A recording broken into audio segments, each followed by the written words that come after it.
I'm Don Gillis from Emerson, work in educational services. How many folks have you worked with CO2 already out there? One, two, three possibly. Okay, very good. Well, this is a very fundamental, this would be a perfect class if you know nothing at all. This is normally a 2-day class, and I was telling somebody earlier, I've tweaked this several times. I was telling Brian to try to fit 4 hours. I hope it all fits in. It may not, it may run over a little bit, and we'll just depend on questions and things like that. But I'm going to start with regulations. But the first thing I want to do is, I had this thought last night, and the first thing I want you to do is, did anybody not bring a phone with them today? Does everybody have a phone? If you have a phone, go to the app store for me, if you would. And I want you to download an app called Kahoots.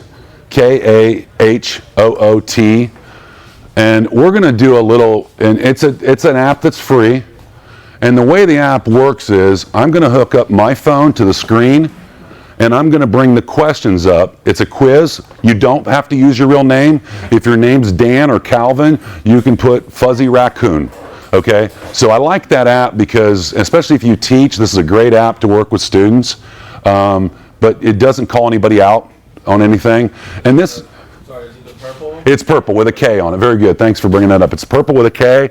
If you find it, if somebody doesn't find it, just raise your hand and Trevor or I will help you out. Thank you, my friend. I told you I'm a pacer. Okay, and I'll start hooking up here. If you have an issue, grab a hold of Trevor right behind you, and I'll start to pull it up. Just go ahead and download it, and we'll be able to tell on the screen who's getting in and who's not getting in. Again, you don't have to use your real name. In fact, I sometimes prefer that you don't, because that way, if you don't know the answer, it doesn't call you out, because there'll be a scoring part of it with it, okay?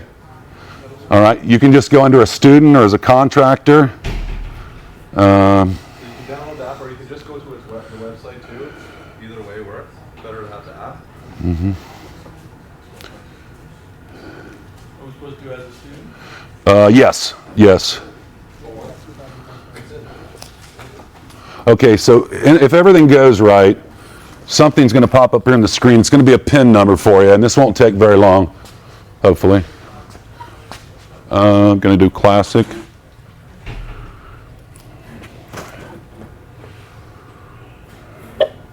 So what I want you to do is, when that pulls up, hopefully it won't take too long, there's your PIN number.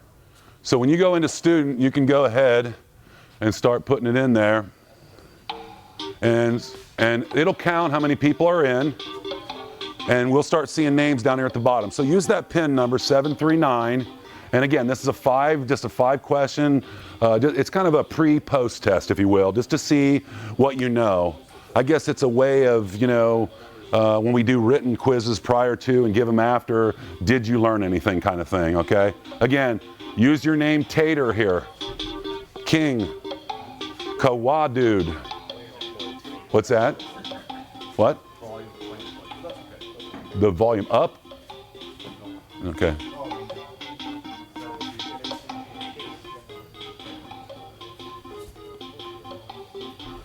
Okay, how many can you get a head count, Trevor? And then we'll see if we're all in. You got 9 players. I know there's more than 9 here. Is anybody not going to play? Okay, you're fine. You stuck? Yes, download, or just take it. Okay, that's all right. Anyone having trouble? Anyone else having trouble? My phone's dead. Your phone? No, don't worry about it. This wasn't even part of the class. I just thought it might be a good idea. Nate, are you having trouble, you say? Yeah. Okay. Okay. We got 10. We'll take a little time with this, and then if you don't get everybody in, we'll move along. 3, 5, 7, 10, 12, 15, 18, 20. So we got 12. Not Bert. Bugalo, Ty. Okay, not Bert.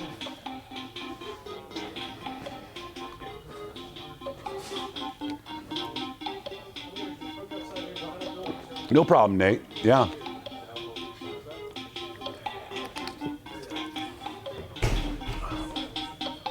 We're getting close. Give it a couple more minutes. Is anyone still trying to get in? Raise your hand. Is it going? Just taking a long time. you're not going to miss, you're not going to lose anything. I just wanted to see and share this with people that train, and I know there's quite a few people in the classroom that train also. It just gives them an opportunity to set little tests up for their own classrooms and stuff. We got 14. Anyone trying to get in that's not getting in that wants to get in? Nate's trying to get in. Okay.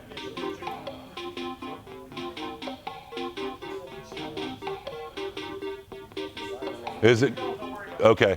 All right. Well, we'll get started because I don't want to. And if somebody didn't get in and you want to slide up next to your neighbor, it's going to be very informal. Okay. So don't be afraid of anybody. Let's start this. Again, this is kind of going to give you a sign of what the class is about. Okay. It's very fundamental. Okay. So here we go. We're going to start it. What's going to happen here is some questions are going to come up. You're going to see the blocks on your phone, the color blocks. The question's going to be right here. CO2 has the global warming potential of what number? You're going to see the answers here. In red, it's 0, blue is 3, brown is 1, and green is 2. You push the color that matches the answer you want to go, and I'll move my big fat melon out of the way.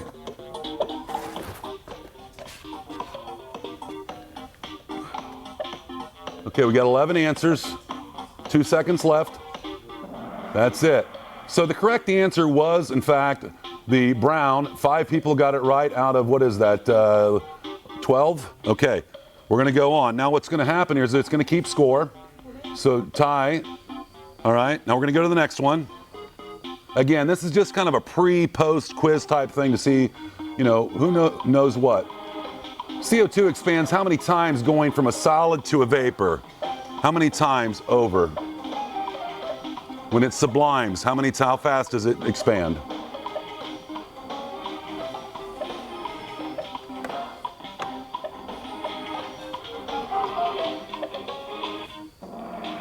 Okay, it expands 845 times. So 3 people got it right. So we're going to go on to the next one. Okay. Mr. Compressor is in the lead. 3 out of 3. The third question out of 5. Relatively vapor density versus air is, in other words, the weight of the CO2 is what? The weight of the CO2. This kind of tell you where you're going to put your alarms at in the mechanical room.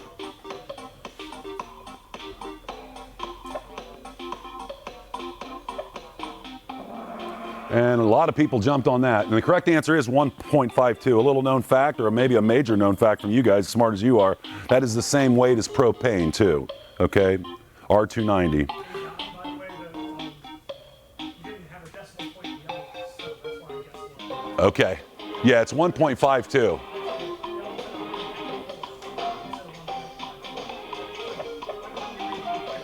Okay. The critical temperature of CO2 is what degree Fahrenheit? Fahrenheit. Some of this stuff's going to be in Celsius. We want Fahrenheit, as you can tell. The correct answer is 87.8. So when you start wrapping your head around that, just for the people that's never been around CO2, here's what I want you to think about. Until we get 87.8 degrees outside, the ambient temperature, we're living in a world that's pretty much similar to what we do already. It's called the subcritical world, okay? And what I mean by that is vapor and your PT charts still come into effect, okay? Those pressures are similar to 410A air conditioning, okay? 4 or 5, you know. So that's something we can wrap our heads around. It's not until we get above 87.8 or 88 degrees outside that we go into transcritical, and then we don't have it's not a vapor or a liquid. It is a subcritical fluid, supercritical fluid, okay? So that's just it. Progressively we'll learn more about that as we go along. So I think this is the final question. Mr. Compressor's in the lead. What is the triple point pressure of CO2? The triple point would be your liquid, solid, and vapor coming together. The triple point.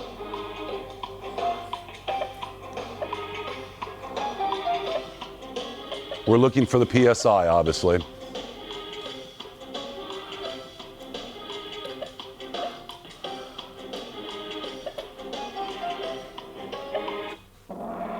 And the correct answer was 61 PSI, and 4 people got it right. So that gives you an idea of the kind of things we're going to be talking about today. Just learning what little, temperatures and pressures of those kind of things. And thanks for doing that for me.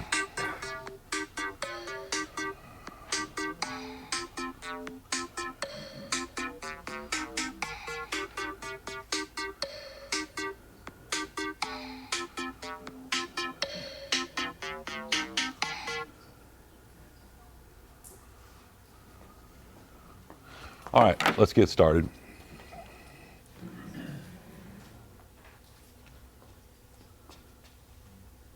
There we go. Again, I'm Don Gillis. I just started with Emerson probably, I don't know, close to 3 years ago, a little over 2.5 now. I was in the field, I want to say about 24, 25 years. I'm a licensed journeyman. I want to be upfront with you and transparent. I jokingly say I drew the short straw when I came to Emerson, and I mean that jokingly, that I was appointed because I was low man, that I would be the person that was going to learn CO2.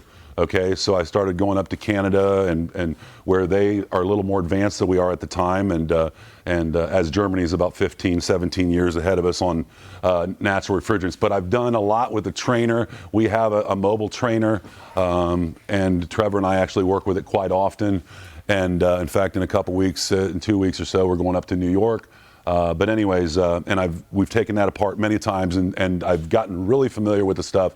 So why is a compressor company talking about CO2? Well, obviously we're tooling up for it, and that's where things are going. And if you know anything about GWP or the Kigali Amendment and all that stuff that kind of bores everybody, the regulations that are coming on with HFOs and those kind of things, it's coming really fast, so you have to be familiar with it.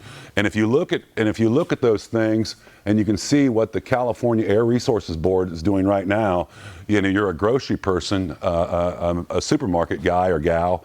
You're seeing already that the only refrigerant might be CO2 out there on large rack systems, and that's just the nature of the beast. Now, I stay away from politics. I don't care if you're on the far right, far left. That's not what this is about. It's not about whether it's man-made, or that's not what the conversation is about. It's just about the chemistry of it, that we know that these refrigerants eat the ozone up. Whether it's doing it all or not, I don't get into all that kind of stuff. I'm just the messenger. This is my dog Cash. I'm a big Johnny Cash fan. That's my little buddy when I come home at night. This is my wife Patty, who came along with me but isn't here at the building today. And that's us on vacation. So the agenda is going to be this. Again, it's going to be fairly short. I'll try to keep it moving along, because the last section of this is going to show you, this is a perfect example of Florida, what they're doing is successfully out there to work in high ambient conditions. Because as you saw, above 87, 8 degrees, we get into transcritical, and that's when we lose efficiency, okay? So we'll look at some of that. We're going to discuss the new refrigerant regulations, refrigerant and some architecture decisions, what that looks like to Emerson right now, what we're seeing, safety and handling of CO2, PPE. We're going to do a dry ice demo, and it's actually going to actually focus similar on 5 of those questions we just talked about. It's going to give you a visual of what that expansion looks like in your truck or somewhere in a cooler, and it's also going to give you the gravity or the weight of the actual gas itself. So it's a nice little visual that Trevor's going to come up and help me with. And then we're going to look at system architectures, and then describe the characteristics of natural refrigerants and their properties. And I believe, and then we're going to get high ambient too. I missed one there at the end. High ambient temperatures, okay? Here's just some things. I don't get into marketing or sales a whole bunch. That's not what this is about. But these are some of the things that Emerson owns. Brands include, obviously, Copeland, Vilter, Proact, Rigid Tools, Dixel, Alco, White Rogers, Infusite, Thermodisc, and the Insinkerator. And we've got much, much more on the communication side, okay?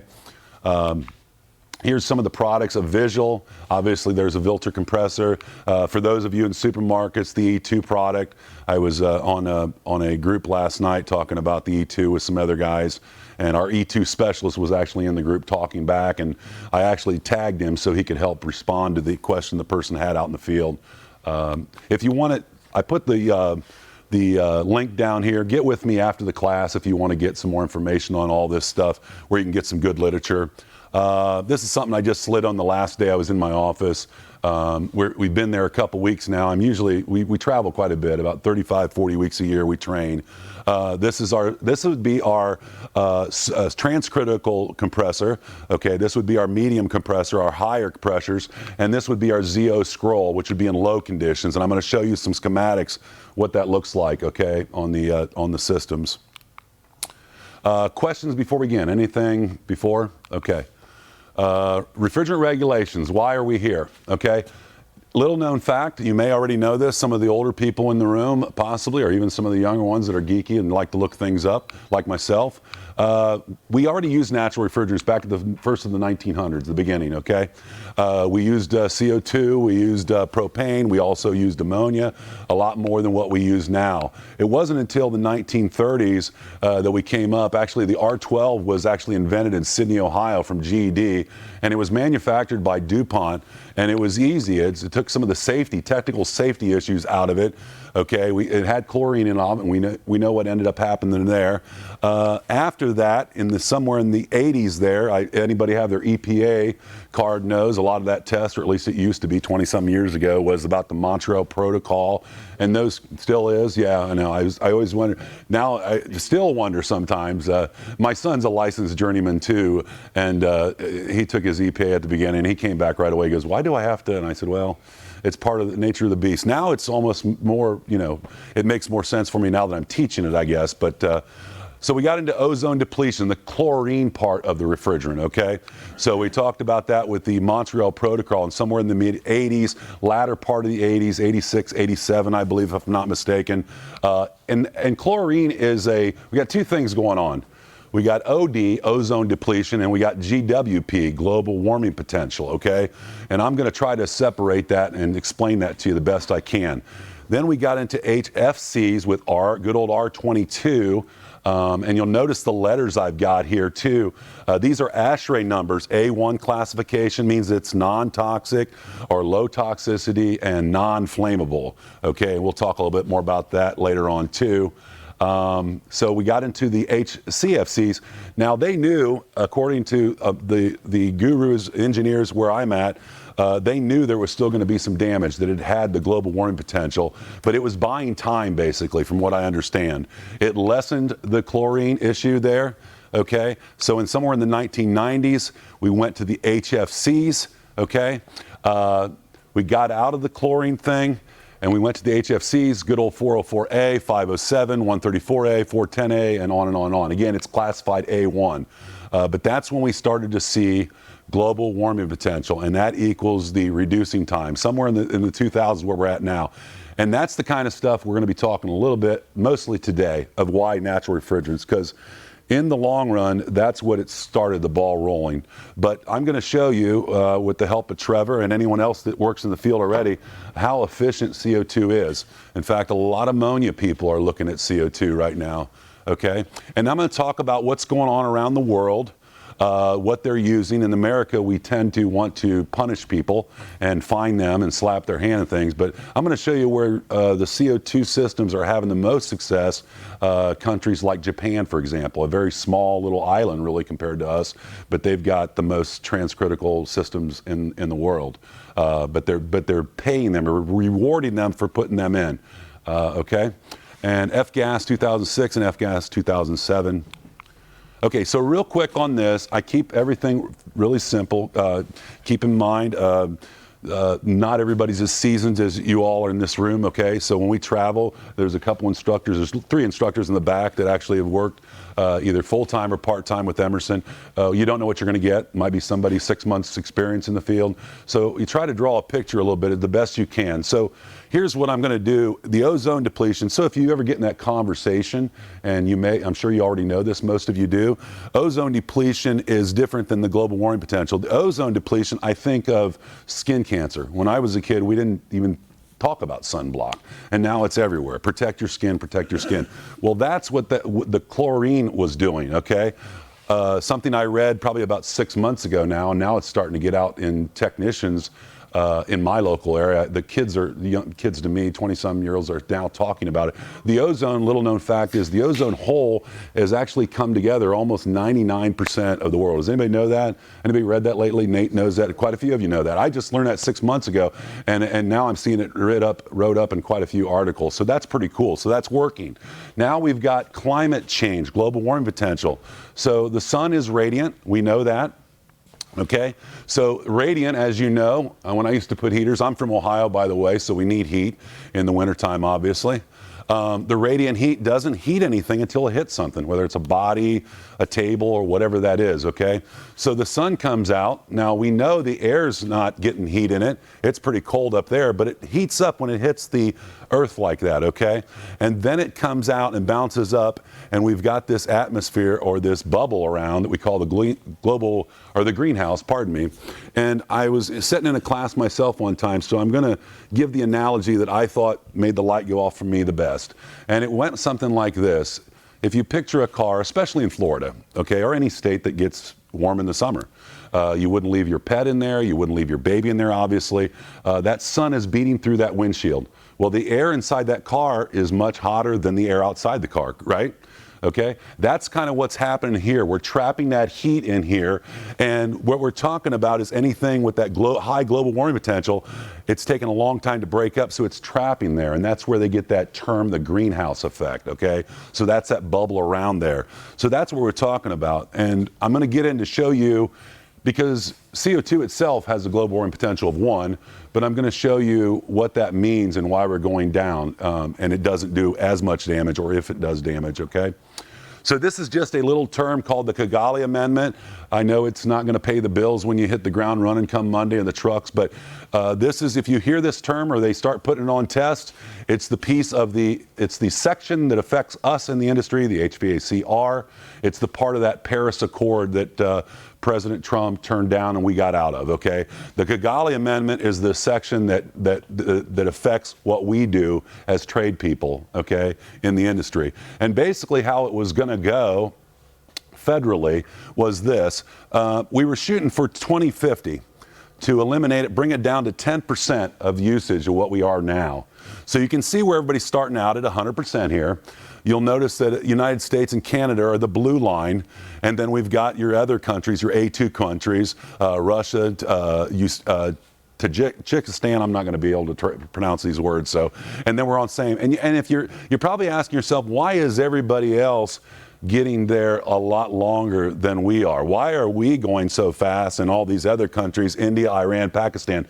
Well, it's the only way they could get them to sign the Kigali Amendment, which is an amendment just off of the Montreal Protocol. Their infrastructure isn't like ours. It's going to take some time to get them, but at least they got a signature, and that's what the goal was, okay?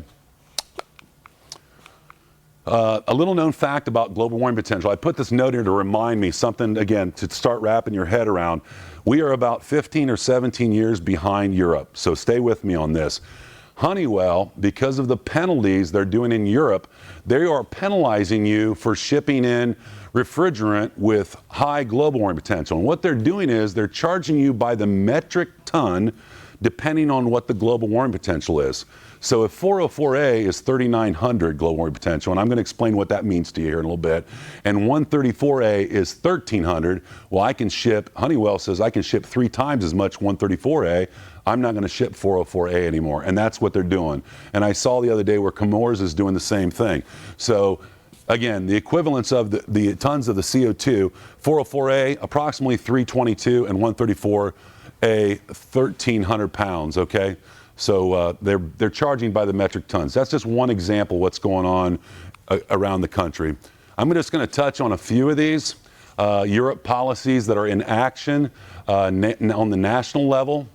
Okay, and the Scandinavian countries is where a lot of this starts. Okay, they're very, very efficient, and you'll see Sweden is considering HFC taxes, Denmark, HFC tax and HFC bans. The ones that are in red are obviously the more harsher things, okay? The people that are in green are the ones that they're actually they're like rebates, okay? They're rewarding you for putting those in, and that's what Japan's doing also, okay? The incentive is so high that not only are they paying you to put the system, you make a little money on it. Okay, and I'm going to show you the numbers on it, and that's what they're doing to encourage the government's just decided, you know what, there's no way around this. It's going to take too long. Let's go ahead and start just doing this, as a lot of our rebates were on electricity not all that long ago. Okay. U.S. EPA continues to roll back previous regulations, the SNAP rules 2021. How many people have heard of SNAP 2021? A lot of things are going on, so you're staying up with the knowledge, obviously. Vacated at the federal level due to the court challenge. EPA currently not enforcing HFCs. It would exclude HFCs from Section 608, okay, because again, that was wrote on ozone depletion, not global warming potential. So they caught that loophole, and that's when everything went to the court and got a little crazy, okay? If you want to know what SNAP means, you're going to be, if you do a lot of reading like I do, and I know a lot of people in this room by face, they do to stay up on this kind of stuff, the SNAP rule is a significant new alternative policy, okay? And this is what was going to go into the 2019 on our regulations before we got banned now, and I'll get into what we're doing now in the States. Just a quick snapshot of what's going on in Europe, the global warming limit, okay, the date they're talking about, and Canada, which is better than the United States and not quite as good as the Europe is. And then you can see what we're talking about today over here. And you can see this used to be the United States flag in here, but now we have the California flag. And I'm just the messenger, first of all, okay? But they're actually going to go on their own, or they were going to go on their own. They decided, you know what? If we're not going to do this federally, we're going to stay with the game plan, and they did. And they refer to themselves as the CARB, California Air Resources Board. And anybody heard that term? Quite a few of you, I'm sure, okay? You're going to hear a lot about it because what's happened now is, and I'll get into this in a little bit and show you a picture, it is snowballing because they're going with the federal rules, and manufacturers are panicking like Emerson and different ones that make equipment because they can't make equipment for one state differently than this state, and it's going to get kind of crazy. Like the SEER ratings used to be, or still are sometimes, on from north and south. So they have a group now called the U.S. Climate Alliance, and it's, I think, the 25th state signed up just last week, and it's really snowballing. So basically what we've done in the U.S. is we've decided that we're going to come to the conclusion that if we're going to set a regulation for one, you can come with us, and then it'll make it easier for everybody, the EPA and all those kind of things, all right? California adopts SNAP Rule 2021. Basically, it talks about GWPs, sizes of the system, how many pounds are in it, how much. The larger the system, the less global warming potential are allowed in it. Is the best way I can explain that, and I'll give you some visuals. So that's why I say your supermarket racks and those kind of things, with the global warming potential of 1, with CO2, it looks really attractive, and it's going to be used quite a bit. We see it all the time. Again, we've probably, I'd say in 2019, I want to say I partook in probably about 10 CO2 classes, and they were all pretty much filled. They were filled. I think the one we did in Sacramento was 52 people, and they were still signing up, and we didn't have any more room for them. New York was the same way. I believe Dave was with me there on that one. They just kept coming. We thought we had 32 signed up, and it ended up being almost 60. So anyways, manufacturers cannot sell equipment or products which use prohibited HFCs. Here's just a snapshot of what happened. Jersey just signed up 2 days ago, okay? And they're on it now too. This used to be just New York, Maryland, Connecticut, and now New Jersey just signed up. And the lady that actually was out at CARB this week, she sent me this slide and said it's updated now. And I was listening to a man on a WebEx this morning named Andre Patnaud, which this is primarily his presentation, and it's just been built on over the years. And he still is our, I think, one of the globally CO2 gurus recognized, okay? But he was actually giving a webinar and pointed this out, that this just happened. I told about it. Montana becomes the 25th state to join the U.S. Climate Alliance. And here's what that looks like right now. This is the latest and greatest. Again, this was just sent to me this week. So you're seeing what our people, higher up management team is showing out to the United States. We lack federal HFC regulations. The states are taking the lead on it.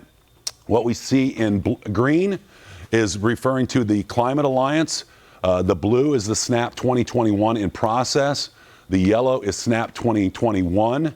So you can see Washington, I don't know if you saw that recently, they're actually now going into where they're looking at like R290 and those kind of things, how they're going to handle HFOs and things like that. There's a lot more going on with the building codes with R290 and the A2Ls, mildly flammable stuff. SNAP 2021 plus GWP limits, obviously California's leading that. There are 25 members and growing. 8 states have joined this year.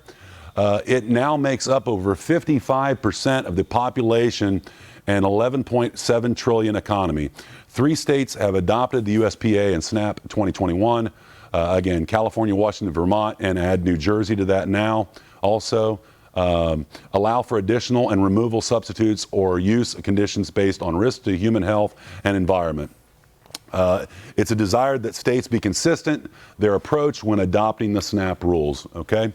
Again, kind of the same thing. I'm not going to beat this to death any more than I already have. I just threw it in there because basically it's what they sent me, okay? This is small, I know. I tried to blow it up as big as I can, but it's basically telling you in what application, and they're actually abbreviated. This is something new they just sent me, that they tweak this. We've been showing this for probably almost since I've been here. And basically it shows you the refrigerant over here. It shows you what the global warming potential is here. This is in a new installation. This is a retrofit, supermarket and central systems. And you can see in green what's going to be okayed. You've already probably seen 448 and 449. You may not have seen, how many have seen 513A? Is that our 134A, the drop in? No. It's a new refrigerant. They've been testing it in the lab I work at, or the office building I work at, that's kind of small. It's been tested. In fact, we're going to put it in our trainers that have 134A in it right now, only because they thought it was going to be 448, 449, but we got thinking, we all got talking, we thought, what if we go to California with those trainers we travel with, and there's 8 of them, and we get flagged. So they started doing testing. What they found was that on that particular trainer, the 513 was the best fit. And what I mean by that is it was the least path of resistance to not have to take a bunch of components off, okay? So that's 513, and that is coming hard and heavy. Andre talked about it a lot this morning for low temperature stuff. Okay, you're gonna start hearing a lot more about that. 290, anybody working with 290? A lot of that's going on more and more as we travel. And then we've got our CO2, R744, and then ammonia at the 0 there, okay? But you can see as we move along, less than 2,200 BTUs an hour, non-contained flooded evaporator, what that's gonna allow. Again, this is just the abbreviation of what states that we're talking about up there on the 404A. California, you're not allowed to even use it in California anymore. The 404A is on the chopping block, if you don't know that already, because it's, as far as global warming potential, and again, I'm just the messenger, it's very, very bad, okay? So, last but not least, U.S. safety standard development continues to be a work in progress, direct and high profitability systems, 2017 mechanical code adoptions, refrigerant standards, equipment standards, application standards. We're going to model and codes, and now what we're seeing is, and we all knew as trainers, we've been talking about this for a couple years, now we're starting to see it in local codes. An article I read this morning online was talking about getting into your building departments, and here you can see the A2Ls. Does anybody know what A2L stands for? It's a mildly flammable, non-toxic, mildly flammable refrigerant. And again, Washington just did that, and it's going to be in effect July 1st, 2020 of this year. And from what I'm seeing, things start to snowball, and it will be here sooner than you think. The pending CARB rulemaking, California Air Resources Board, which is going to be the U.S. Climate Alliance, basically, we're all going to follow the same step, is we're going to go at air conditioning first. AC will begin first. The board meeting, the final regulation scheduled for December of 2018, and they just had a meeting this morning, or yesterday from what I understand. Less than 750 global warming potential on stationary air conditioning effective 2023. How many people saw I've said 6 months ago for a while now, probably closer to a year now. Did anybody see in the news what Carrier is going to use for 410A in 2023? You know? Yeah? Yeah, 454B, if you haven't. I don't want to say I've been surprised, but no one seems to know that, and Carrier obviously is a big company. I'm not here to promote anything, but they announced quite a long time ago that they are going to be going to 454B in all their residential and light commercial by 2023. And the reason is because they didn't just pluck 2023 out of the sky, it's because of these laws that are going into effect. Okay, it's made by Chemours, okay, and again, I'm not here promoting anybody's product, but that's what, and the only thing that interests me there, yeah, Nate, go ahead. What is 454B? What, I'm sorry? What chemical is That I'd have to look it up, to be honest. Do you know off the It air? is a blend, and It's a blend. it has some of the 1234. 1234 YF. That, yeah, that's about the only one I know, and very good. 1230, and that's going to be a blend in a lot of them coming down the road, as you probably know, the 1235 YF, and that's pretty much in your cars now. It has been for some time. Took the place of 134A, and thank you for helping out with that. So the thing that jumps out at me here, just because I'm a common sense person, and as I'm driving, I daydream of it. If you remember right, I don't know, it's kind of a young group in here, but years ago when that new refrigerant came out, 410A came out, that was called, the people that came out with that was Carrier. And we referred to it as Puron. Okay, that was theirs. I'm not going to say that everybody's got to follow what they do, but they are a pretty large company, and you're seeing more and more. And I've heard that some different ones are going to R32, which is basically half of 410A, and we'll talk a little more about that as we go along. The whole idea is to get the global warming potential down. Okay, they're just removing the refrigerants that are causing that global warming potential. And really, it's not so much, some of it actually is going to improve capacity, but it's really got to do to being compliant with the laws is basically all it matters to, okay? So after this, no additional rulemaking for chillers. Will rely on SNAP 2021 in place per SB 1013. Again, commercial refrigeration will then follow AC. There is a board meeting and final regulation scheduled for March of 2020, just around the corner, effective 2022. Global warming potential of 150, 750, 150. The larger the system, the lower the global warming potential the refrigerant can have. The bigger possibility for leaks. That's what I'm saying. On the grocery stores, the rack systems, those kind of things, the global warming potential is going to have to be really, really low when you see the numbers, and that's why we're seeing so many new stores adopting the CO2 right now, or micro distributors, and using micro distributors with 290 in them, and just pulling them out if they're broke and plugging another one in, and those kind of things, okay? Stationary refrigeration, greater than 50 pounds, okay? Global warming potential, less than 150. And then refrigerant sales restrictions, no production on import sales, distribution, or entry in the commerce of refrigerants with global warming potential greater than 1,500. That's a big one, and that is in effective 2022. Open to use of reclaim for service proposed sales exemption will be 410A. Okay, I know that's a lot of stuff to try to retain. And I think what I was told is you'll be getting a copy of this. I think is what by sitting in the last class, I was told everybody was going to get some kind of copy sent to them or something like that. And if you want, I have a business cards up here if Trevor didn't pass them all out. And I can't send you the actual PowerPoint, but I can send you a PDF if you're interested, okay? These are just, I'm just going to touch a little bit on this. Industry efforts are increasingly around flammable refrigerants. AHRI announces 5.2 refrigerant study. AHR Flammable Refrigerants Research Committee, underwriters, UL, and ASHRAE, safety standards for, because we got to figure out what we're going to do with these.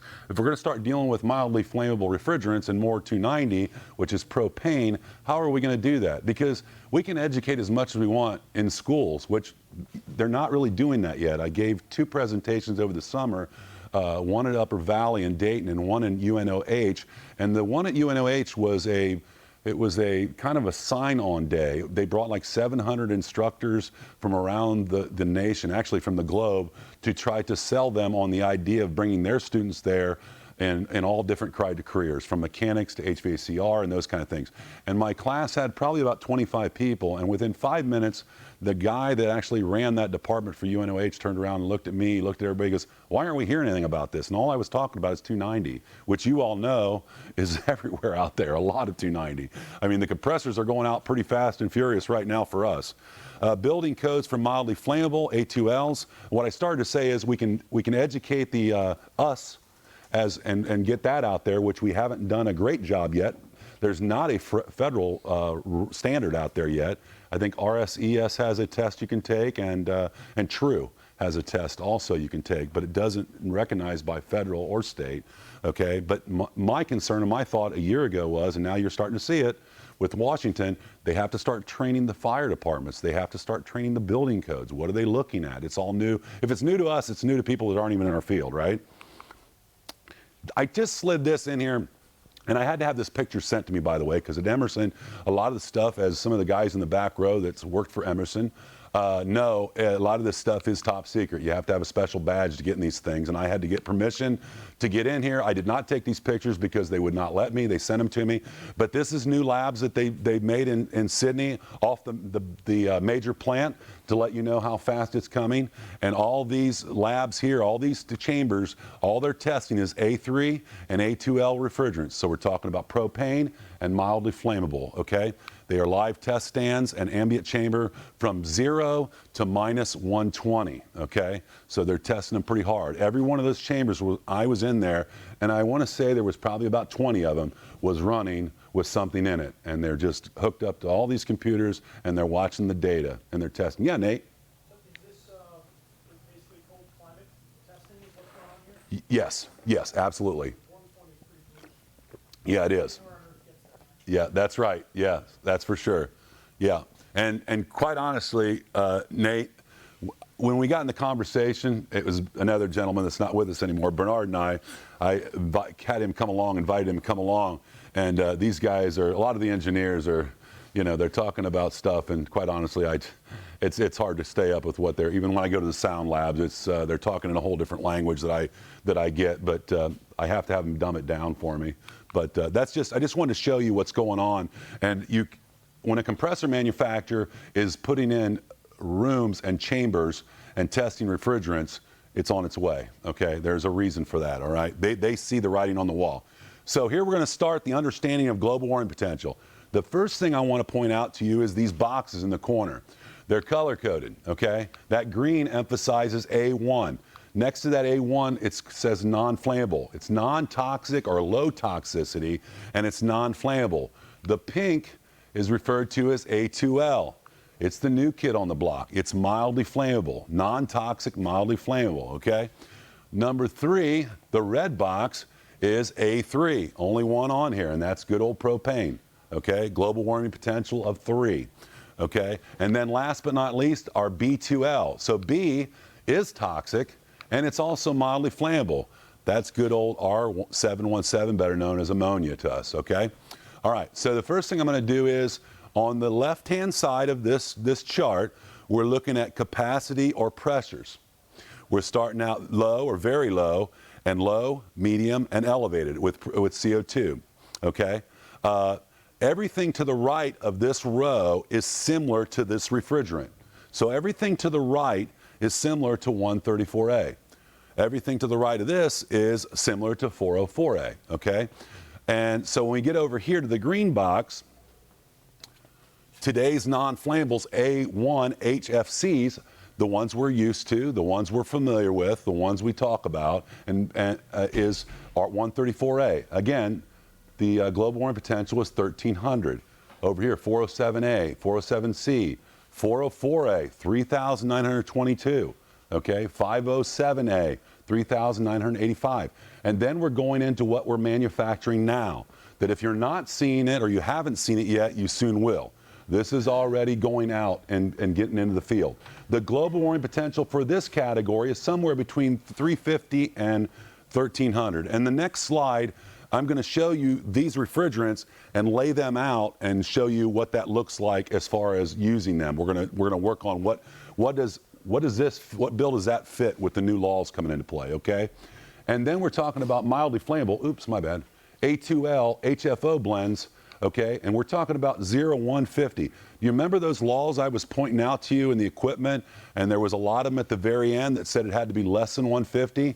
Well, that's where this is going to go. If you can get below 150 with the refrigerant, Chemours, Honeywell, anyone else, you're in a good world, because that's going to be that's going to be that one number we're going to be looking for, okay? That's going to fit a lot of the medium low temperature stuff, okay? And then we're down to 0 and 5. 744 CO2 is 1, R290 is 3, and ammonia is 0, okay? They are natural refrigerants, and that's what we're teaching quite a bit. In fact, I'm going to do one on, it's called Fit for the Future, out the HVAC educators in Vegas, and it's basically going to be about natural refrigerants and HFOs and those kind of things. Where we're going next. Now, this is the chart I like to use. This was made out by a gentleman in Dayton, Ohio. Okay, it's the same song and dance basically. Again, we have these boxes.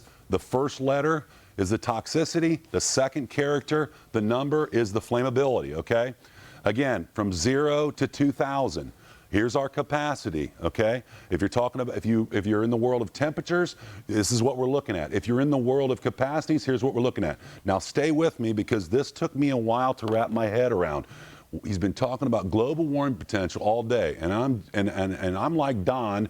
I don't need to know that, but if I get in that conversation, or if I ever want to raise, or if I take a test, or the service manager said, you know, they're going to do away with that, the global warming potential. What does that mean?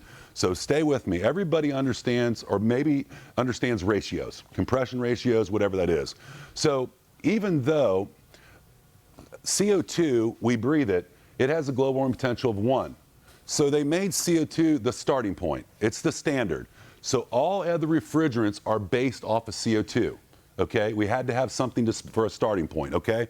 So in other words, this is not by scale either, by the way. It's a very qualitative chart. If it was by scale, 404A would be completely off the screen, okay? That's how bad 404A is in this world, okay? So basically what they're saying here, gang, is it takes 3,922 pounds of CO2 is the equivalent of one pound of 3,922 pounds of CO2 for 1 pound of 404A. I almost butchered that up. Are you with me? 3,922 pounds of CO2 is the equivalent of 1 pound of 404A. The damage it does to the ozone. Okay? So that's what we're talking about when we talk about global warming potential. And it's important to know that to understand a lot of this, what's going on. So again, the boxes are color-coded. I'm going to start this up. Here's the world we're already living in. The green, the things we know, we're comfortable with. 134A, 410A, you can see where 410A is, about that 2,000 mark, okay? R22, 407, right here. And you can see, again, 404A off the world. Here's the ones we're starting to manufacture or have been manufacturing for a little bit of time now. You've been seeing them in the field, 448, 449. I talked about 513. And then we have our natural refrigerants, utopia. We'll call it a perfect world, which there is not a perfect world, but we'll refer to that. And then we have this gang in the middle that's new to us, okay? If you bought a car recently, or you like to work on cars, or you keep up with that kind of stuff, it may look foreign to you, but as someone mentioned earlier, a lot of your blends, the new ones, 513s, are going to have a blend in there. One of those blends is going to be 1234YF. The 1234 chemical is going to be used quite a bit. That's already in your automobiles. It went into effect some time ago. I don't know how many years ago, but quite a long time ago for your 134As, okay? Again, it's mildly flammable. Up here, I always try to point this one out because I try to take the fear out of this for contractors when they come in and it's like, man, we're going to be working with stuff that's going to go boom and those kind of things. I try to take the fear and say, you're already working around it. And that's why I point out 1234YF in automobiles.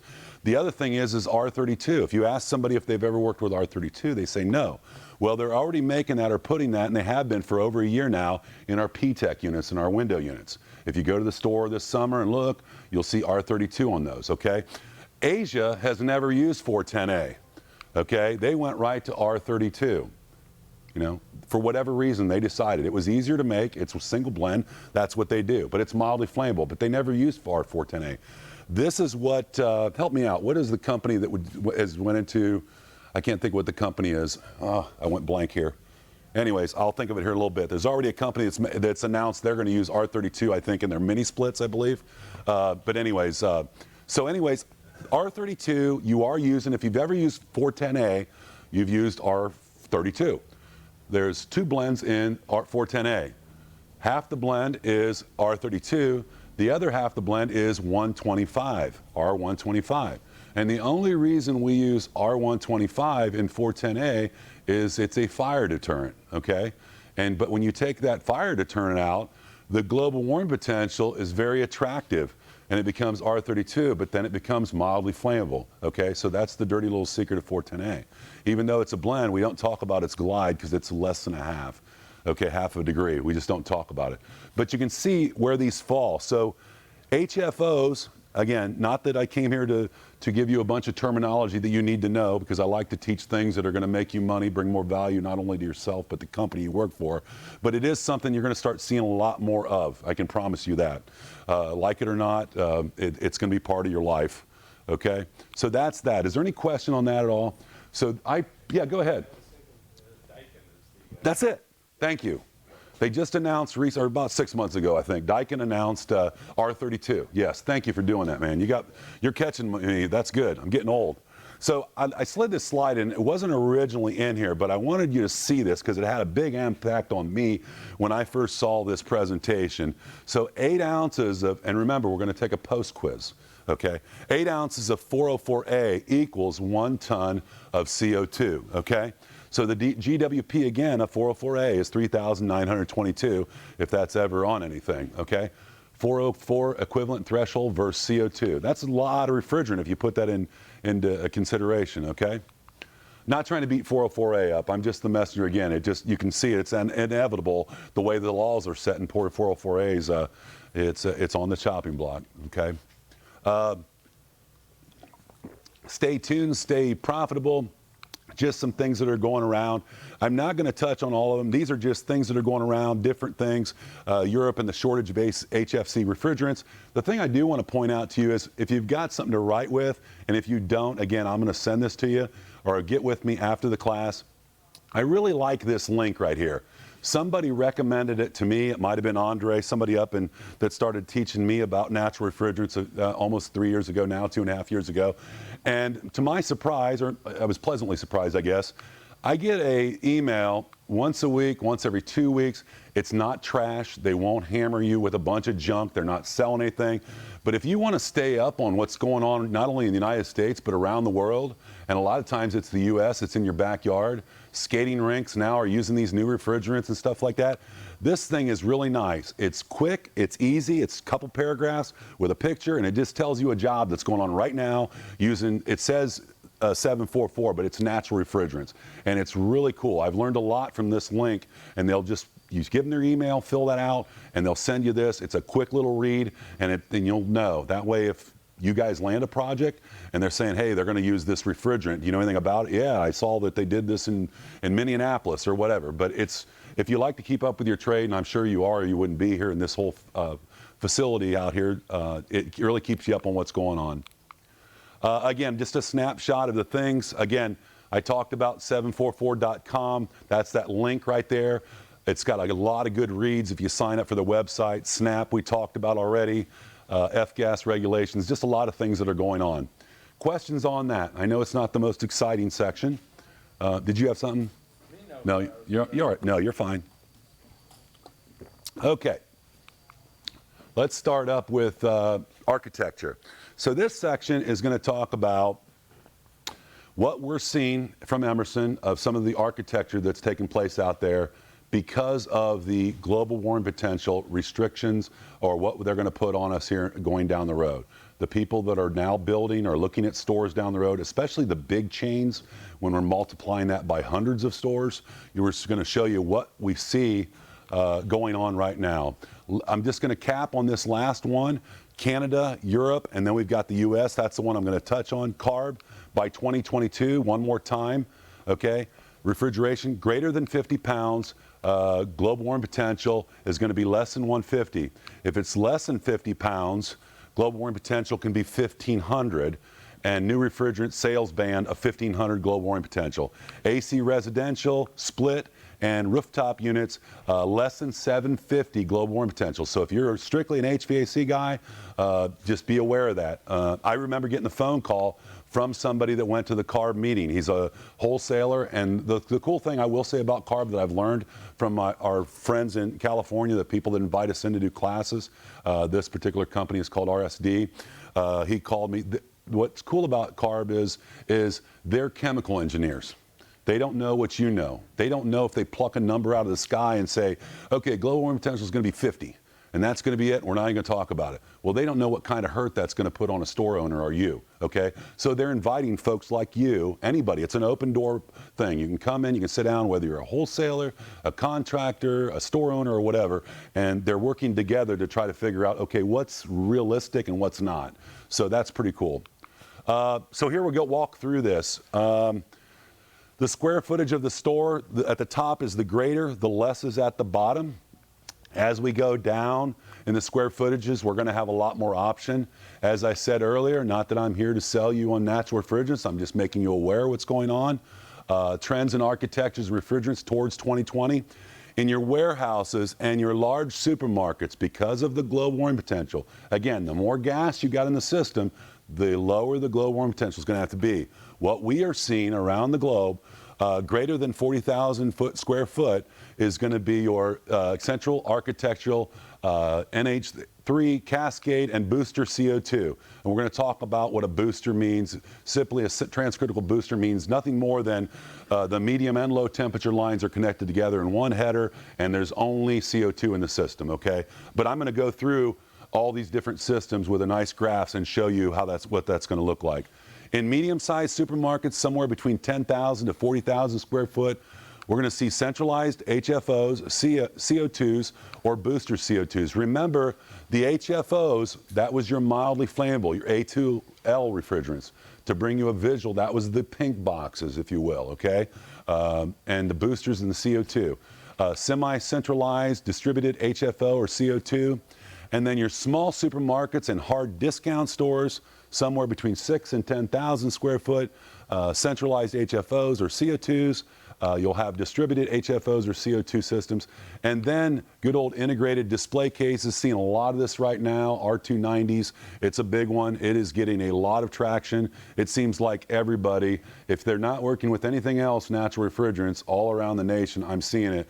A lot of people are working with 290 already. So make yourself aware of it. I'm sure, are you working with 290? I see a lot of heads nodding. I see it, we see it everywhere we go. And I can tell you this, when we go to the Solution Center, which is our training facility, when we do training in Sydney, when you walk in the door, there's skids and skids of little 290 compressors. So somebody's buying them and they're out there. So just to be aware of it.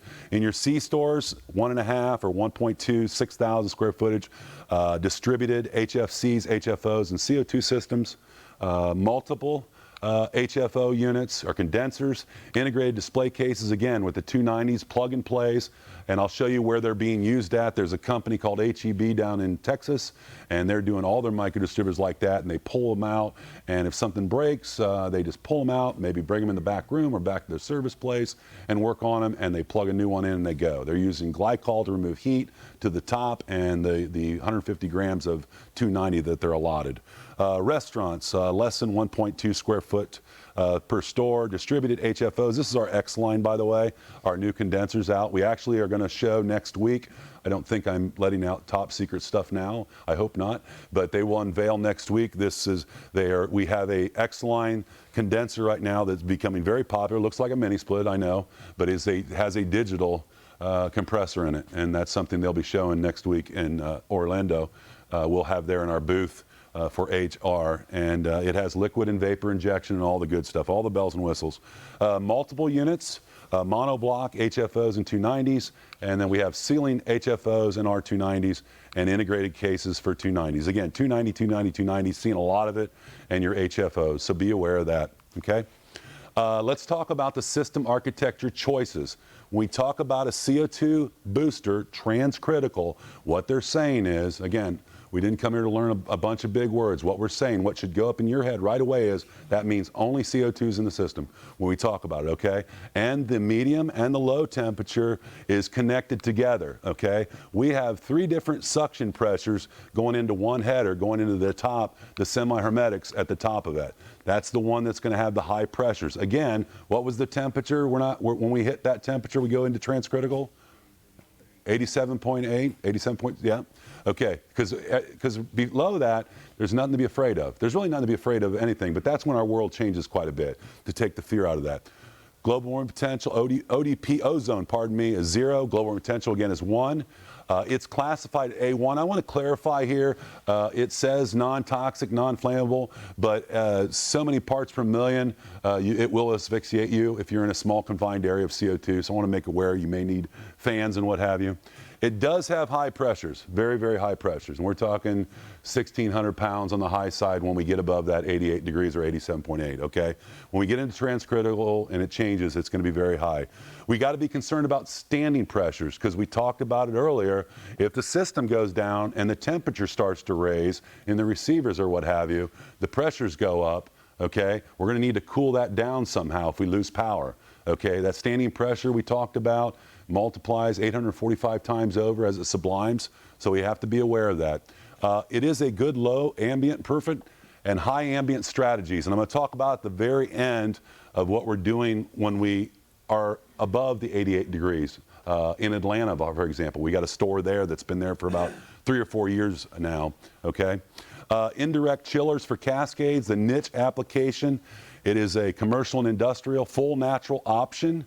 Again, low charge, AHJ approvals. You can see the block colored there. We're talking about CO2 in green, 290, HFOs, A2Ls, less than 150, and NH3s, the B2Ls, the ammonia, okay? You may have an HFO or a HFC at the very top, maybe some 134A, okay? Down here, the integrated case micro distributors, R290, 150 gram limit. Obviously, the future, I put a question mark there because we don't know what it holds. They upped it to, I believe it was 500. Europe did not too long ago, about 3 months ago. So I don't know. There's talk of maybe moving it to 300, but it's just talk. We're just waiting to listen to see what they're gonna come up with. They're discussing it right now. A2Ls is a 500 gram limit. Future, we don't know. Again, a lot of talks going on about the grams in those systems. We got water loop for condensing, bringing the heat away on the top of the distributor there, removing that. Heat pump integration option. It's very flexible. As I talked about earlier, you can plug and play, pull it out, put a new one in, hook the glycol back up, and go on about your business. Either take it back to the shop. Pardon me? Part on that micro distributed one, they reduce the glycol. Yes. Yes, that's what they're doing. Yeah, that's what HEB is doing. They have them all right in a row. Yeah, go ahead. No, you're fine. Some time ago, Frick talked about have a very low charge ammonia system. I don't know how it works, but I wondered is Copeland into any kind of ammonia compressors? Well, yes. So here's what I know about ammonia. We have people that are specialized in ammonia. We own Vilter. So there's a lot of ammonia in the screw compressors. And your question was, though, that there's talk about making a... Very low charge, less than 150 pounds or something. Okay. In what type of application? Low temp. Low temp? Okay. You've heard anything about that, Trevor? Yeah, we have low charge systems as well with filters. So they have package units like our MRU, modulating rooftop unit. So it'll have a filter compressor on the ammonia side and then CO2 Copeland compressors on the transcritical side. Yes, they're module rooftop units. But yeah, filter has low charge filters. Yeah, I never...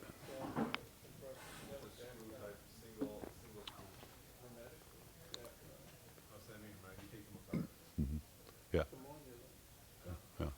Yeah, and I'm going to show some schematics of that actual application. Good question, though. And the other thing here, I don't want to get ahead of myself too much, but I didn't know this until recently from one of the upper guys that's been working around CO2 quite a long time.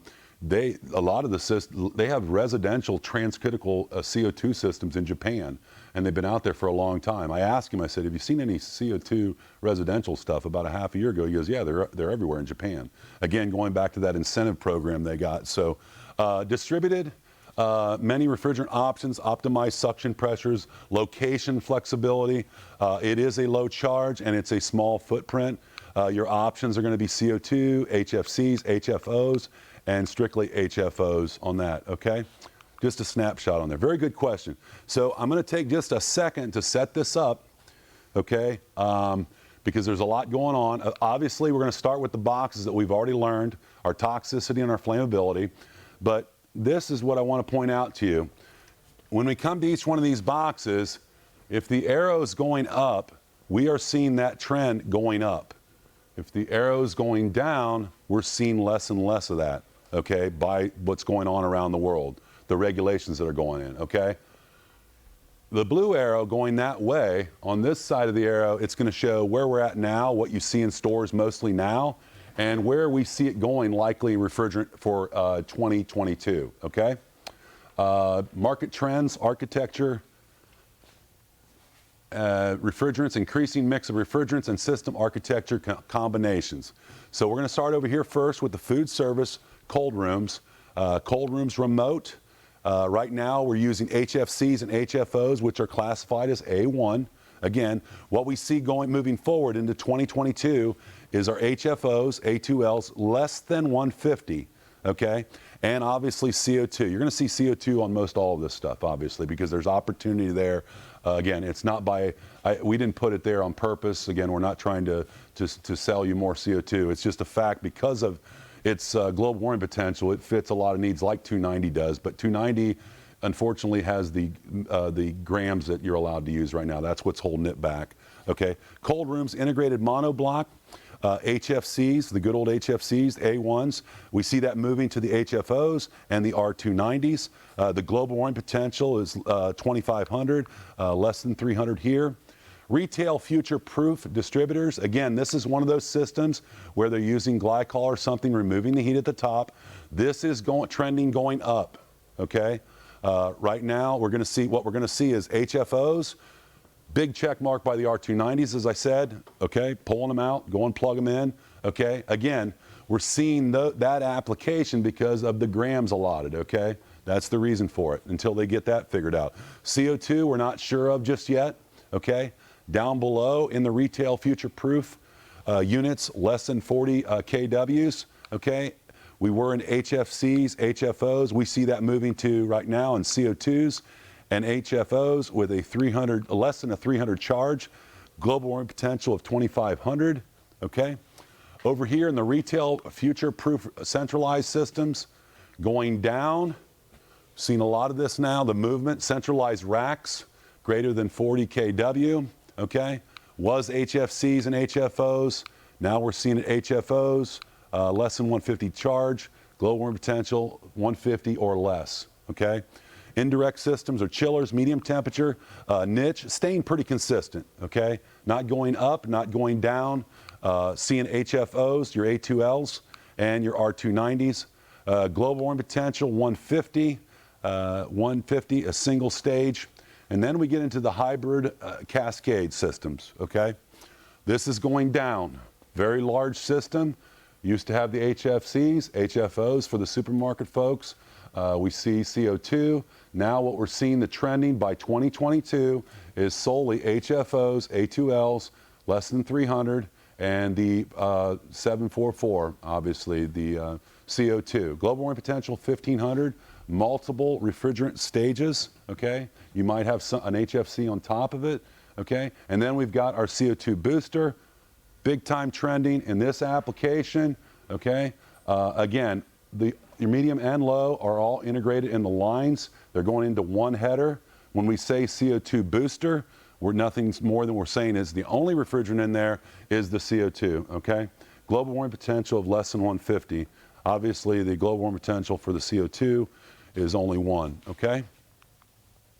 I'm going to just touch on a few of these. Again, HEB, this is a snapshot around the nation, or actually a snapshot around North America. Again, HEBs, very, very large stores. I went into an HEB in early 80s, I'm showing my age, when I was about 18, and my wife and I did, my wife still today, and it was way before Super Walmarts, and it is like you can spend the whole day there. They are huge stores, and they're still, from what I understand, very large, but they are the ones. These are those small condensers that we make on top of the compressors, okay, with the small condensers on top, each one of these individually with that 150 grams. They've got the glycol removing that heat and taking it to the roof, and that's what they're doing. Something happens to this, technician comes in, I can't repair it here. Obviously they can't work on, or they can, but they have to be careful with the 290 in the store, okay? Even though it doesn't have a very low global warming potential, it's obviously flammable, and if the store is open, we have to be careful with that with the people walking by us. So they have the option of unplugging that, pulling it out,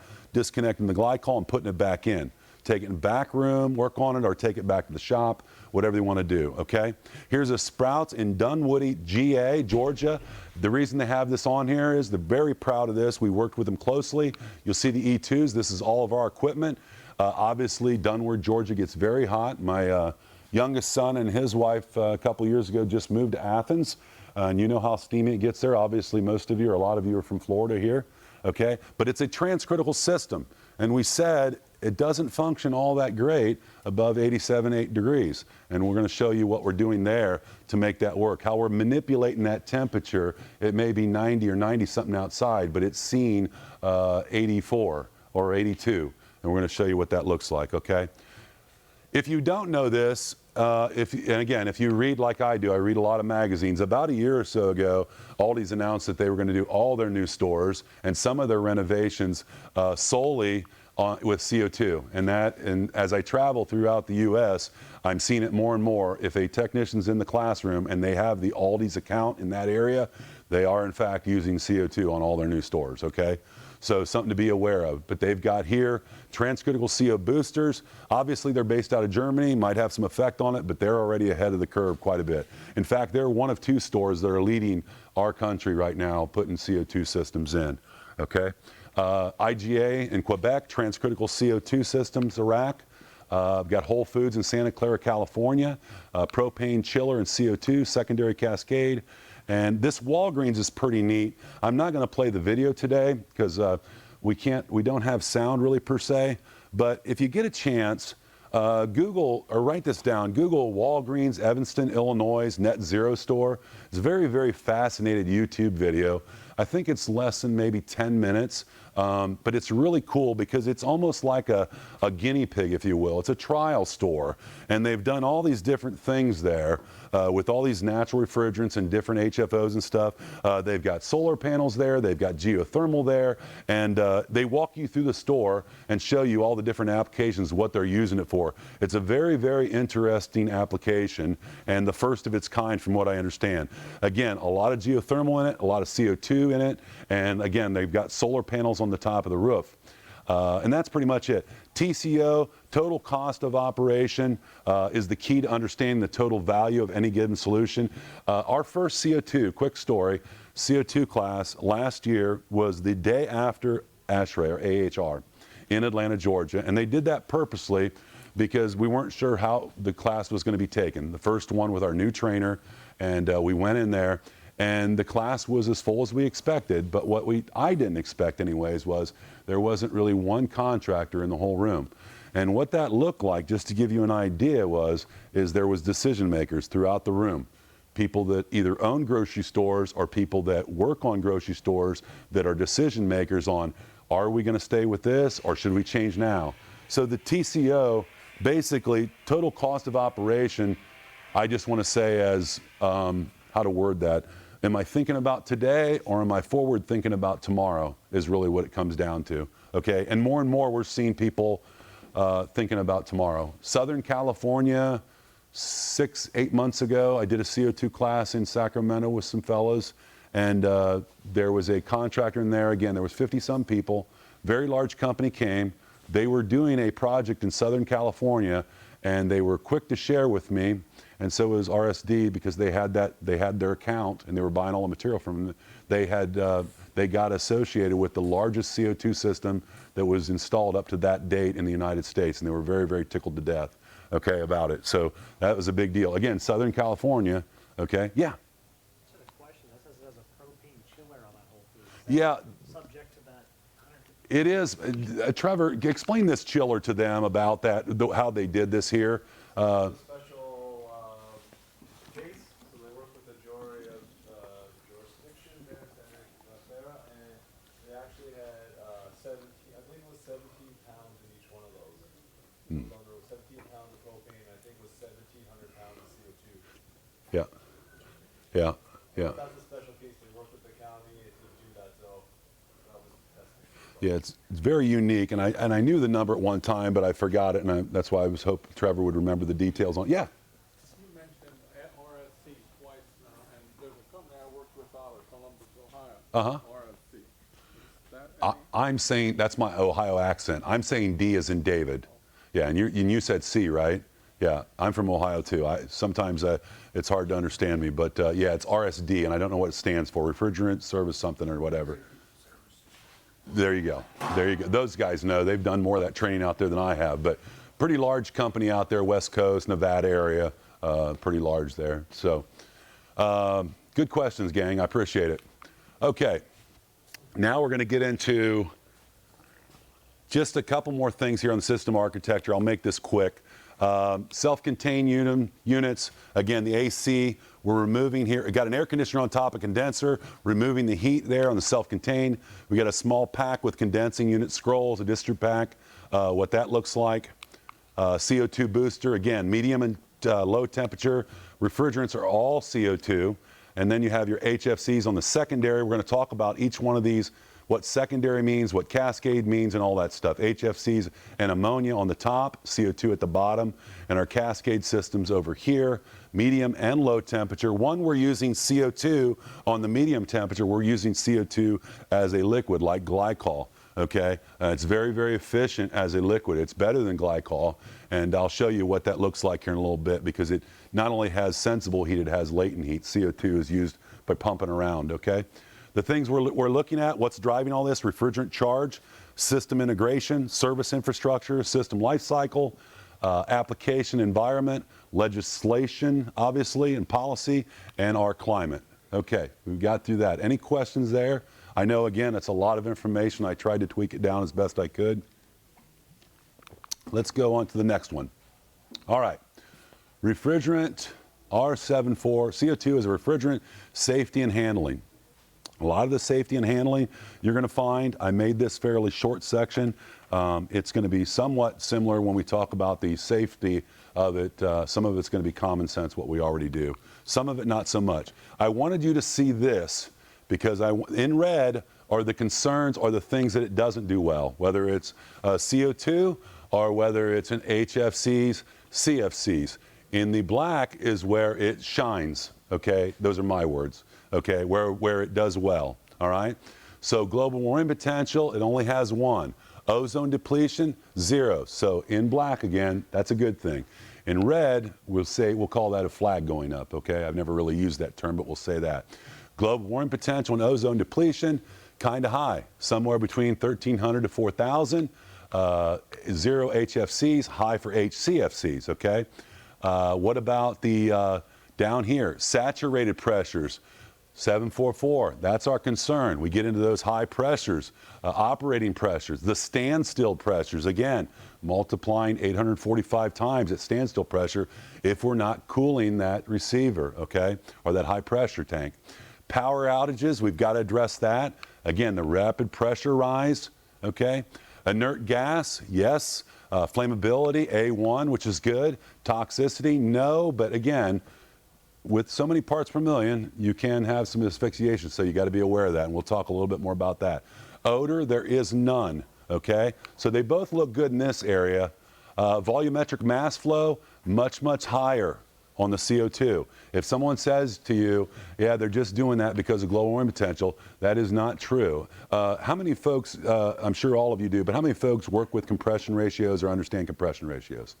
So a lot of times in compression ratios, we talk about compression ratios, and Trevor's going to talk about this tomorrow in the class I'm going to help him with, or just kind of stand by and support him. The compression ratio for air conditioning might look like 3 to 1, medium 5 to 1. Okay, low temperature 10 to 1. Well, on CO2, you can see the size of the piston, first of all, you know, how small it is, how efficient it is. But on a low temperature CO2 system, the compression ratio is like 2 to 1. Okay, so very, very efficient, very, very efficient refrigerant, okay? Very similar to the 290 also. High ambient performance, it's lower, okay? We talked about that, above 87.8, that's where it does not shine, okay? And we'll show you how we're addressing that. And obviously that's gonna progress as we go along. Low ambient performance, good, the same as HFCs and HCFCs, okay? I'll get down to this row here in a little bit. The cost per pound, very low on CO2. I think depending on what part of the nation you're in, whether it's New York and California, and they're both putting in a lot of CO2 systems. We've done quite a few training there. In fact, we're going back up to New York here in a couple weeks. to do another class, I've heard anywhere from $1 a pound to $1.50 a pound. So that's pretty low, you know, very low. In fact, one of the biggest battles I heard, and the fact this is going out, hopefully I'm not getting anybody in trouble, when the CO2 system started going in, one of the biggest problems they were having is keeping people in CO2. A lot of the distributors weren't stocking the CO2, so they were going to different companies, Prax Air and the different places to get it. And that was a big concern out in California. The guy said our biggest problem right now is getting it. And then they came up with, it was originally they used stainless steel a lot in the transcritical section where it gets high pressures up. And then Mueller came out with a product called XHP, which is a extra high pressure copper, which seems to be the most popular thing right now. And the reason I'm telling you that was, and no offense to anyone, I hope I don't get anybody in trouble or myself here, is again, it was so popular, another problem they had was the wholesalers couldn't keep enough fittings coming. The manufacturer didn't see all this popularity of CO2 coming, so when they started asking for it, they were waiting on parts, pieces, and 90s and those kind of things, okay? The R744 provides many benefits over HFCs. Impact on 744, it's future-proof, no doubt about it, okay? Additional safety designs, we're gonna have to do it. Specialized components, obviously, we're going to talk about relief valves, tanks, etc. Pressure relief venting everywhere in the system. Anywhere we can trap liquid CO2, it has to be vented, okay, all right? And again, we have to vent it. Nobody's going to die there. Basically, the downside of it, of standing still pressure, the reason we're cooling that is we just don't want to blow the charge off and have to charge again, right? Copper may be used. I guess I got ahead of myself. Non-flammable, asphyxiation in high concentrations. Leak detection is required. Okay, we're going to talk about that too. Smaller tubes and compressors. Very small copper, by the way. I didn't touch on that. I'm going to touch a little bit more on that later, but very, very small radius coppers. Better thermal efficiency, system design and compensate. Subcritical cascade is favorable, probably the most popular because it introduces you to CO2, whether you're a contractor or a store owner. It gives you an opportunity to start getting your feet wet, if you will, and then they're using the HFCs or 134A or whatever they're using on top on the medium section, okay? And then economical, higher first cost training and experience, higher first cost, long-term viability, okay? I can't play this, can I? I'm gonna skip over this. If you get an opportunity, we usually play this in here. It's out of Sweden, I believe. I think the gentleman has a Dutch accent. I would highly recommend. This is actually with the trainer we just built. Emerson did. It sets up in where Trevor's from, up in Brantford, Canada, and I've been lucky enough to go up and sit in training, and now I'm actually helping with the training. But they actually put this type of demo on our trainer. So you can manipulate it and actually show the students on how quick, when it's exposed to air, how quick it changes to dry ice. It's a nice visual. Okay, and we're going to bring some dry ice out here in a little bit and do a demo for you.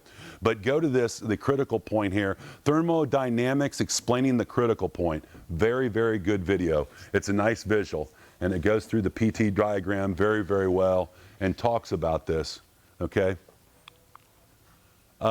Benefits of using CO2 as a refrigerant. CO2 is natural refrigerant with very low global warming potential. Ozone depletion, again, 0. Non-toxic, non-flammable, non-combustible. It's inexpensive compared to HCFCs and HFCs. Better heat transfer properties compared to conventional HCFCs and HFCs. More than 50% reduction in HFC refrigerant charge possible. CO2 lines are typically 1 to 2 sizes smaller than traditional DX piping systems, and it's an excellent material compatibility. System energy performance equivalent or better than traditional HFCs, and the atmosphere comprises approximately of 0.04% of CO2 or 402 parts per million. Basic properties. Now these are the ones I want you to really focus on. If it was me and I was new to the class, these are some of the things I want to remember, okay? Let's start with the critical temperature. It's not on top, but let's start that because that's really important. As long as it's 87.8 outside, we're in a very normal world. And when I say normal, our pressures again look like 410A in air conditioning, 400 or 500, okay, somewhere thereabouts.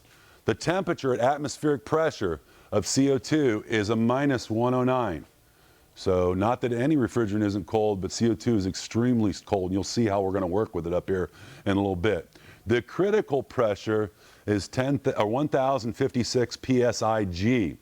The triple point pressure, we had this on that little quiz we started, is 61 psig. The pressure at saturated temperature at 20 degrees Celsius is 815, and again, the global warming potential is 1. So let's just compare it a little bit with what we know already, okay? By the way, there's a critical point for all refrigerants, isn't there? We just don't talk about it, because if we're talking about 404A, it's never going to get 161 degrees on Earth. We hope not anyways, right? It's never going to get 213 degrees on 134A. So all refrigerants have a critical point. The only reason it's being brought in this discussion is because that's when things get crazy over that critical point, and really we're talking about temperature. You know, it's just a fancy way of saying what the ambient temperature is outside. That's our critical temperature, okay? So you can see in comparison what we're talking about on our pressures. Much lower pressures, our triple point is much higher, okay? So we have a very high triple point pressure. They all have triple point pressure. We don't talk about it because, but the CO2 has a very high. It's where solids, liquids, and vapors meet at the same time. And we have to be aware of that, because if we open up our trainers, for example, which has happened many a times, when we went to go clean it out and blow the charge and put new filters in, if it's exposed to air, liquid is, it will turn into dry ice immediately, and then it takes you forever to get it dried up and clean. You have to be very careful sweeping it out. Explain to me a minute about the triple point pressure, like 4,447, because I've never seen that. Yeah. Yeah, we don't talk about it. Again, going back here, let me just show you what it looks like on the PT grid diagram. Here's where they're talking about the triple point, where it's liquid, vapor, and solid. And we don't talk about it with the other refrigerants because it really never comes into play with this. Only because it's so high in CO2, we talk about it, okay? Did that answer your question or not? Basically, it doesn't exist, really, for 407. Yes, it's very, very, very low. You are correct. But yes, exactly. I mean, it's so low we don't, yes, it doesn't exist. Yeah. It will affect the CO2 systems because the triple point is so high, is the only reason we're discussing it, okay? Yeah, go ahead. Well, this is because of the fact that the CO2, you're going to see something like, we call it sublimation. It goes from, it can go from liquid to solid. Yes. When evaporation. Yes. So what he said was, the thing about CO2 is the sublimation. He said sublimation, and that's going to be this test. We're going to give everybody that's never worked around CO2 what he just said. One of these tests is we're going to put CO2 in these and put the caps on the top of the Tupperware, and you're going to get a visual of what that looks like. So if you're carrying it in your truck and those kind of things, you have to be aware of that 845 times. It's subliming, okay, in the air, and it gets pretty crazy. So that's another peculiarity of the CO2 refrigerant. Very good.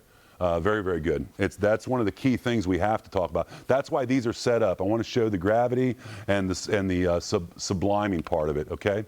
Pressure temperature relationship, okay? You can see where this starts at, okay? We have our pressures over here and our temperatures at the bottom, okay? Pressure temperature relationship of various other refrigerants, 404A. Again, here's our 14.7, our triple point, okay? CO2 very, very small at minus, 30 to 65. This is our triple point.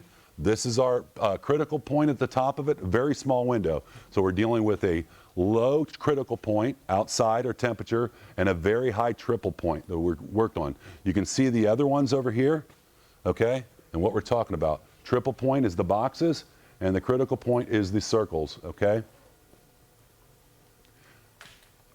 Okay, here's a good picture of, I'm not sure who took this picture, but we show it quite a bit. So this is a filter picture, obviously, and they were below that 61, okay, pressures, and that liquid refrigerant, there was liquid refrigerant trapped in that filter, and when we took it off, and this actually, obviously it happens because I've seen it, we're not using smoking mirrors here, no snake oil, this is what it's going to look like, that dry ice that we're going to bring out here a little bit, which is CO2 in a solid, okay? Refrigerant temperature, atmospheric pressure, minus 109.3.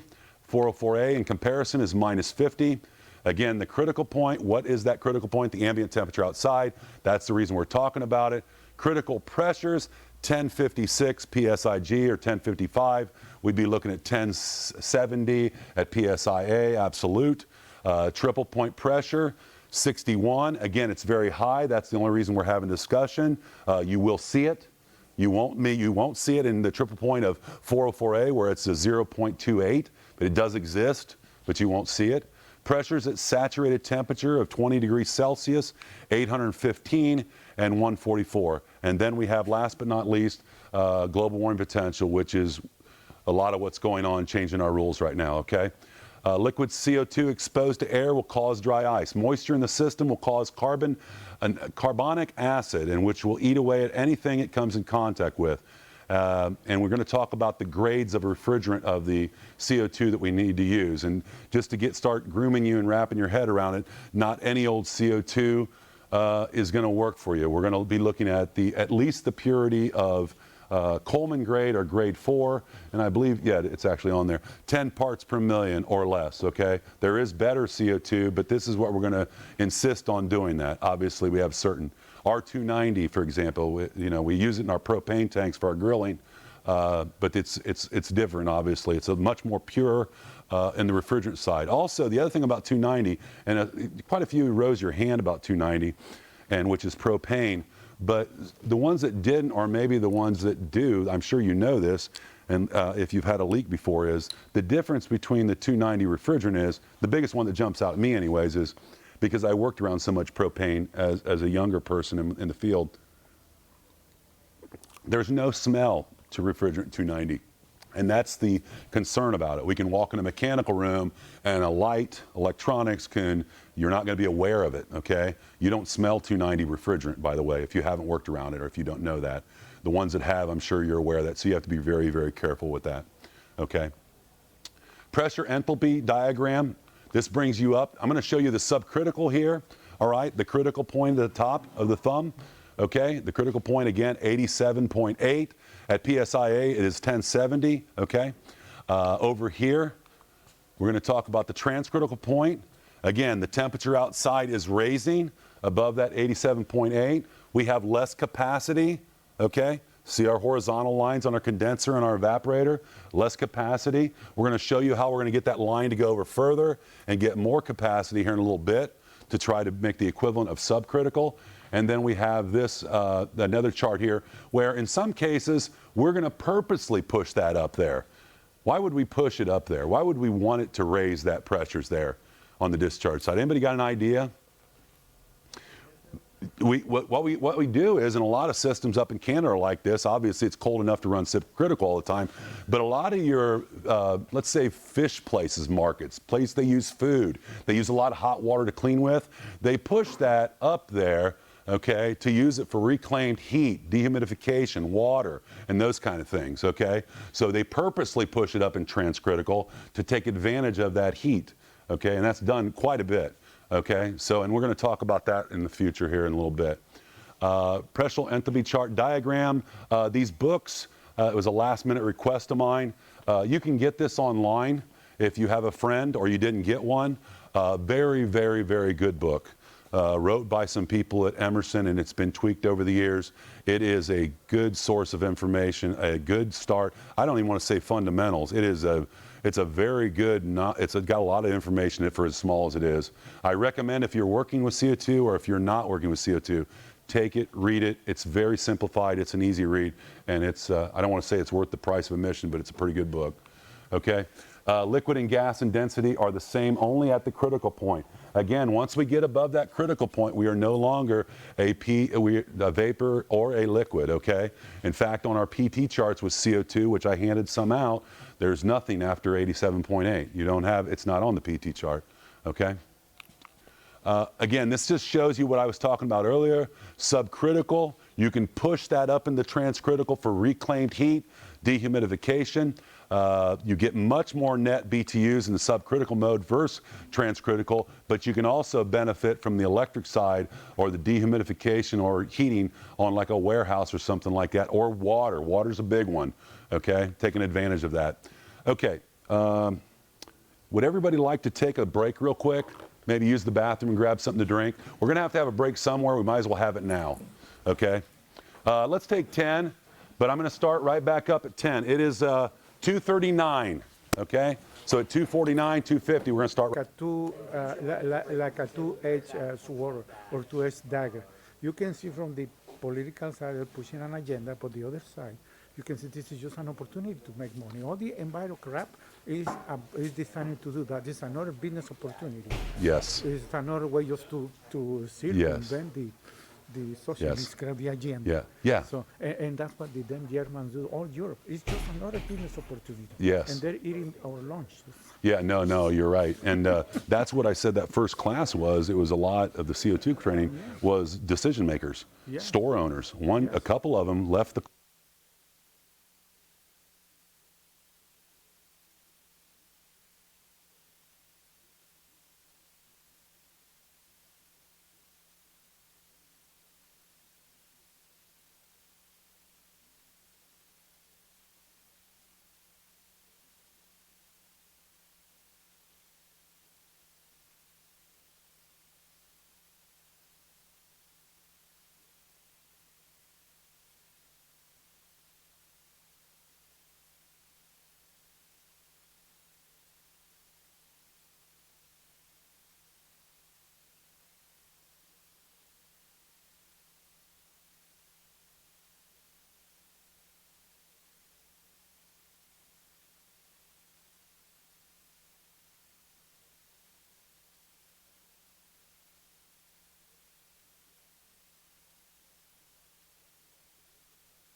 real quick here.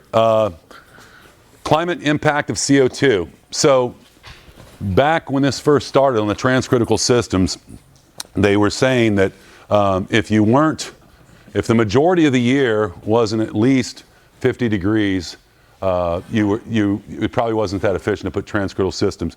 The systems are now becoming so more efficient, and I'm going to show you some of the techniques they're doing with subcoolers and adiabatic coolers, pardon me, and how that line, if you will, that equator, we'll just call it, is coming closer and closer. So up in Canada and North America, we're seeing transcritical and subcritical, a lot of subcritical and transcritical. Why would we see transcritical?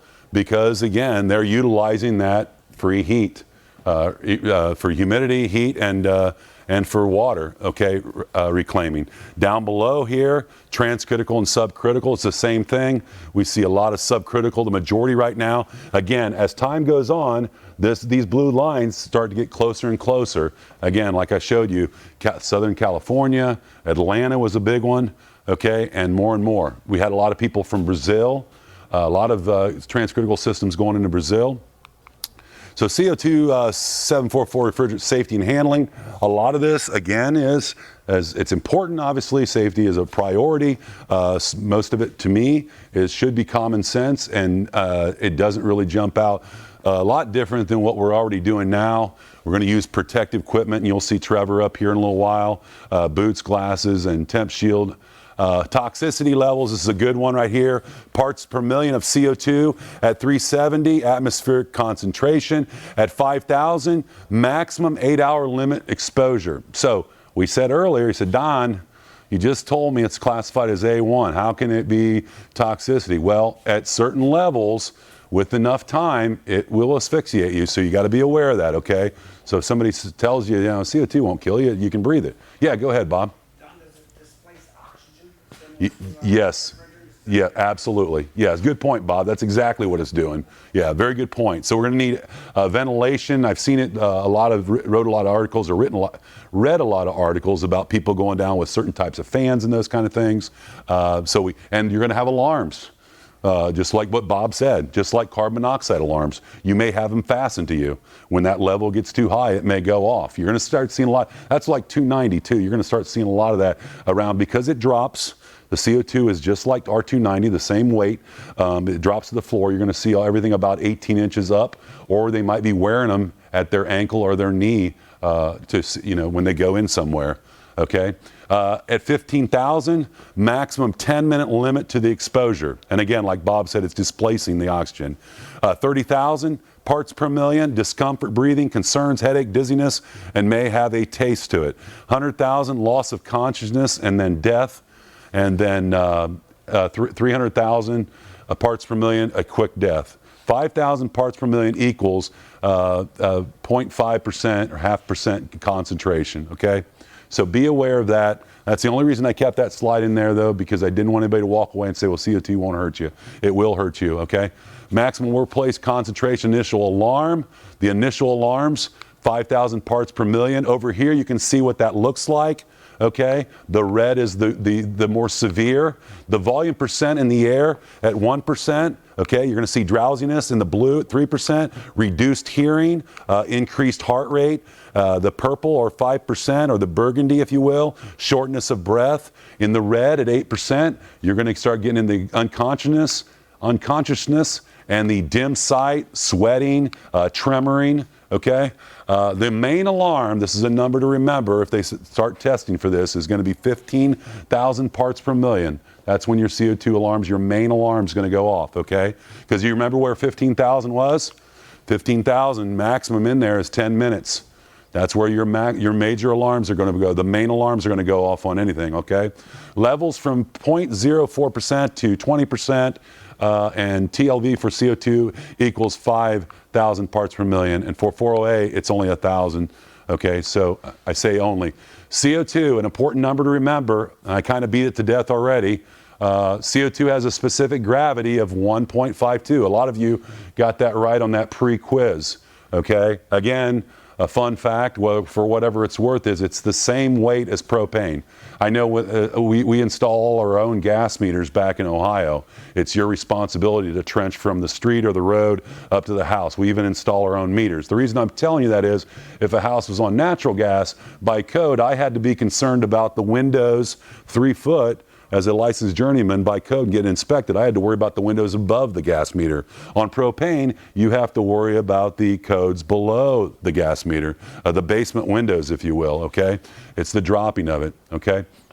Specific gravity compared to fossil fuels, natural gas is a 0.6, propane 1.52, kind of just what I explained there. Compared to other refrigerants, 404A 1.5, and R22 1.21, okay? So it's a lot heavier than that. Has the potential to cause asphyxiation by displacing air, especially in confined spaces. Caution required if a leak occurs. When venting the charge, when we take the trainer on the road, we blow the charge on the trainer. Part of that class, that 2-day class is, again, it's a transcritical trainer. It has a medium low. We can put a false load on it with a boiler that's built in on the trainer by using braze plate heat exchangers, but we load it up and we blow the charge. And we keep the charge in there right about 100 pounds or so. Why? Because we don't want it to be below that 61. Remember that triple point. So we travel with it about 100, 150 or somewhere thereabouts. But we blow the charge, but we take it outside, okay? Using the charging equipment, i.e. cylinders and regulator hoses over here. This is the high side relief valve. And I'm going to get into that just a little bit here, a little bit more. Most common units used are Celsius, as we talked about earlier. 100 degrees Celsius minus 9 degrees Celsius equals 10 degrees Celsius. That's normally written as 10K. 10K would be like superheat. You know, the difference between your saturated and your temperature. That's all that means, okay? Used for superheat and subcooling values. 1.0K equals 1.8 degree Fahrenheit. And the reason I'm showing you this is because what I've learned, if nothing else, at the very beginning learning about CO2 is a lot of this is in Celsius and what you're going to see. I'm going to show you a calculator that I picked up pretty much on day one. Now you can buy a version or you can just use the one I use, but this is a nice converter for a lot of things. It's free. A conversion is a must when working with CO2 systems. It's called Unit Plus. Again, I'm not affiliated with it. Emerson is not, but it's really, really cool. In fact, when I go to Canada, everything's in kilometers with the speed limit. So I've used it before just if I've rented a car in the States and it doesn't have kilometers on the speedometer like they do in Canada, it's helped me go, okay, when I'm going 100 kilometers, that's actually 60 miles per hour, but it helps me. But this is a great conversion calculator. Again, this free version is good enough, okay? You don't need to buy the higher up version or whatever that costs there. PSI to bar, kilowatts, BTUs, and tons, and then we've got Kelvin and Rankine and Celsius and Fahrenheit, okay? As with refrigerants, frostbite and burns are a concern. Due to extreme cold temperatures of CO2, extra precautions are required. The boiling temperature of CO2 is a minus 78.5. Or Celsius, pardon me, or a minus 109.3, the equivalence of Fahrenheit, okay? Very, very cold. I don't want to mislead you. This isn't actually a CO2 burner. It is actually, from what I understand, a 134A, but I wanted to put you in there. For the folks that's worked around this kind of stuff before, it's another visual to help you get it, okay? I know when I used to fill up propane tanks, when I was 18 years old, it scared me to death. Worked at a gas station back when we used to pump gas, and part of my job was to walk out to this scale and fill up propane tanks for your grill, and it had little bleeders on it, and that frost would come out of there. I had to wear big gloves, even in the summertime, because that stuff would freeze your gloves right up. So again, minus 78.5 or a minus 109, just to put that in perspective, okay? Higher pressure system operates at pressures higher than most HFCs. Becoming familiar with pressure measurements units is crucial, okay? Use of appropriate rated components, valves, pipings, and hoses, so on and so forth. Installation of pressure relief valves, again, you're going to see that when I show some schematics later on. There are typically more than one relief valves on most CO2 systems. Not typically, it's going to be, it's pretty much mandatory, and you'll see what I'm talking about here. Common pressures referred to for CO2 systems. This is just showing you, I'm going to go around the horn here, if you will, and show you what a pressure might look like in this system. Okay, all right, we've got the medium temperature, the low temperature. Here's our transcritical compressors. Okay, everything in red is going to be where we're transcritical. Also in red, just food for thought, since you're only seeing this in a microsecond and I see it often, is when you see the red lines, that is where your high pressures are going to be. So that's where we're going to pipe in stainless steel or that XHP we talked about, extra high pressure copper that they're using now. Okay, so let's look at what the pressures might look at here. Okay, there's a relief valve right there where it might trap 1740 PSIG. So pretty high pressures there. And our compressors have a pressure relief actually built into the compressor also. And I've got some information on that if you're interested in that. Get with me and I'll be here tomorrow again also. I'm always available. If you don't have one of my cards, take one of my cards. You can ask any past students. I'm very good about answering my phone, my texts, or my emails. It may not be right away, but I will get back with you. Your pressure's coming out of the condenser. What we know is a condenser. When it's transcritical, we're going to refer to that as a gas cooler, okay? Because it does not, CO2 will not condense when it's above 87.8. We're going to talk more about that as we move along. You're looking at 1300 PSIG. Okay, 40 bar in the flash tank, just a very a robust receiver, if you will, a storage vessel. But we have what we call a flash tank. We're also going to see something different we don't see normally, and that's going to be a bypass valve, or CX or EX valve. Okay. 580 PSI. Here is where we're going to be concerned when we shut down if we lose power. That expansion pressure, we talked about that condenser, we're going to have some way to cool this tank down, okay? And that's what this relief valve does when it's running. It's keeping that pressure in there stable so we can feed our metering devices down at the bottom with that full column of liquid and not get erratic on us. Notice all the electronic controls, okay? Not the mechanical controls. When you're working with CO2 and that type of refrigerants, it's very hyperactive. It responds very, very quickly. So everything will be modulating, okay? All the controls, and I'm sure some of you may already know that, okay? Some of our controls, what they're tested for, 870, okay? Where this relief valve is going to be, whatever it's set for, it's going to be protecting the lowest component.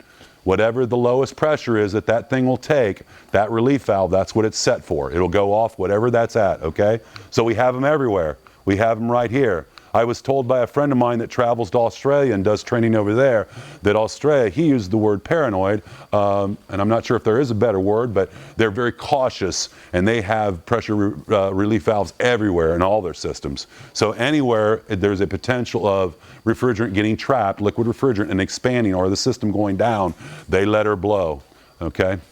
All right. Standstill pressure. Standstill pressure is the pressure inside the system when the unit is not operating.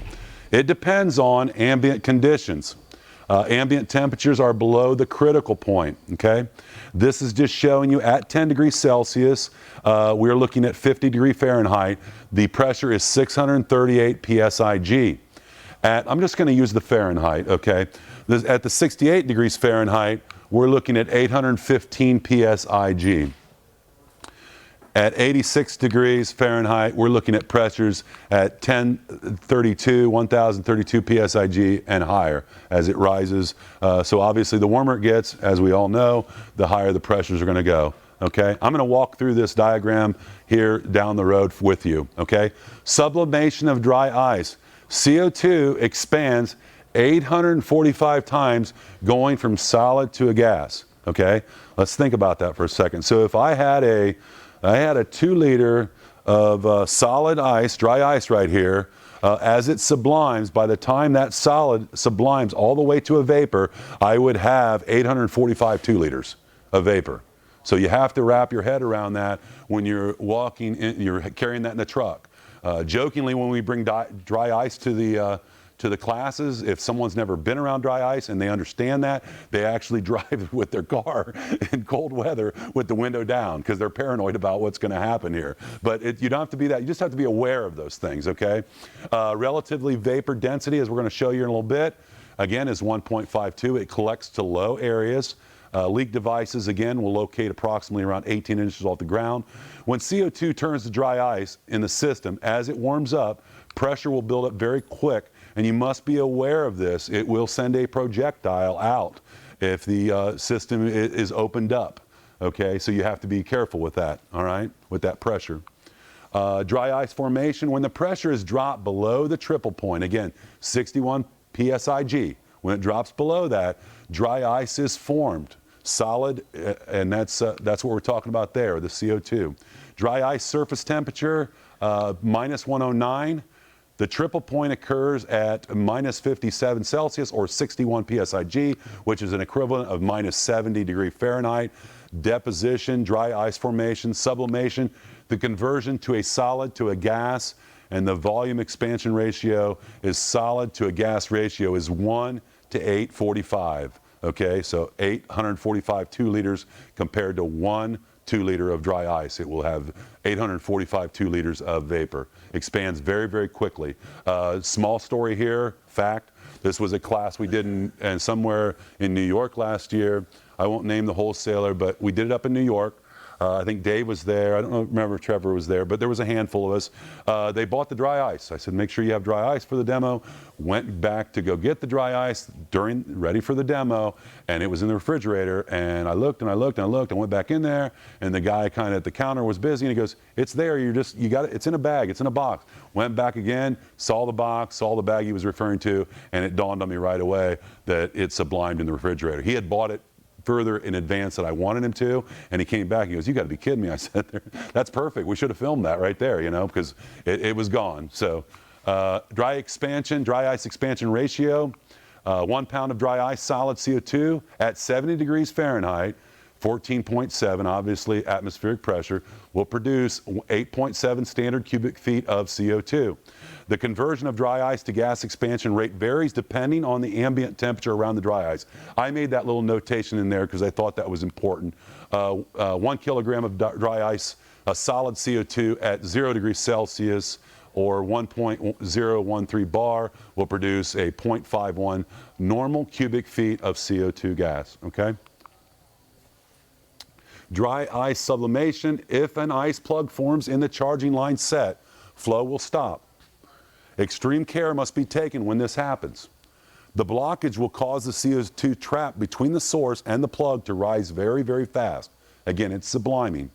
As soon as the plug melts, if high pressure source is not closed off, high pressure will force the ice plug out of the hose with a tremendous force, okay? As the dry ice becomes a vapor in the system, the pressure inside the system begins to rise. This is quite critical if the section of the piping of the component is isolated and does not have a means to relieve this pressure build up, i.e. relief valve. And I put that note special in there just a couple days ago. So, questions on that? I know it's a lot to wrap your head in. I'm glad you're hanging with me. Okay, let's do the demo. No? Yeah, go ahead.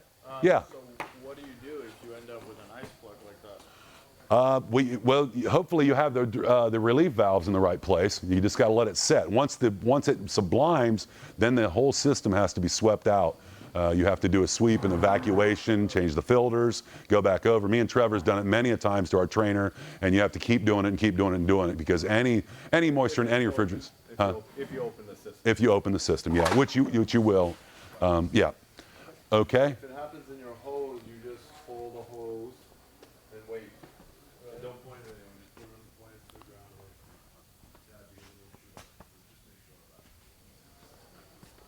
of that. You got glasses, Trevor? Yep. What happened to the guy that? Got enough So directions. I'll let you talk through it while I'm doing it. I'm sorry, what was that? I said, what happened to the guy that found out this happens?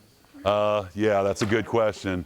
I don't have a good story for you there. I wish I did, but I don't. Yeah. What causes the ice block? The ice block will be because of the pressures, okay? If you have liquid pressure, if you have liquid CO2 in a part of the system and it's exposed to the air, atmospheric pressure, and the pressure is below 61, the liquid will turn into solid, okay? So you have to have the relief valves on each side. Does that make sense to you? Yeah. Yes. I don't think there's any way to prevent it. Yeah. It doesn't happen too often. No. But for example, go ahead, Trevor. Yeah, no, I've talked to dozens of contractors who work in CO2, and they've never seen it happen. And it has never happened. I've actually tried in a few experiments where I put a tank, full vacuum, deep vacuum, and blast liquid CO2 in there to see if it'll turn dry ice right away. It hasn't happened. So here's another little fun fact before he gets started here, because this is a great visual to learn about weight and expansion. It's a really cool visual. So on our trainer, for example, that 61 PSIG, somewhere around, we keep it a little higher than that when we travel with it. We don't start charging with a liquid until we're above like 100 or 140. Okay, if it's below 61, you can't charge with a liquid. You have to go in with a vapor, get it up way higher than that, or you'll have major problems. And anyone that's worked around it already, if you don't know that, you soon will, okay? So 61's a number you have to wrap your head around. That's why we beat it to death in here, okay? All right, if you can't see, if you want to walk up behind the camera or whatever you want to do, what we're going to show you, Trevor's going to show you is we're going to show you the expansion of the 845 times. What he's going to do in the Tupperware here is he's going to put one piece in one Tupperware piece, he's going to put two in the other one, and he's going to put 3 in the third one. And the reason for that is to show you the more dry ice you're carrying or you have in the system, the more it's going to expand, okay? You have more potential of the expansion, okay? Do you want to put more pieces in the... They're big size. Oh, okay. Okay. Okay. I'm going to get these on here. Hopefully they won't pop in my face. And I told Patty to buy good Tupperware, so hopefully I did this in New York one time and someone else bought oh, you want to pop Be careful here. So you can see how fast it's going to go. So you're carrying this in the truck. You can't see it, but it looks like a capacitor at the top of it right now. It's starting to get egg-shaped at the top. You can see how it's popping up. So that's in your truck. You got to be aware of that, okay? The dry ice. If it gets exposed to atmospheric pressure, the liquid, okay?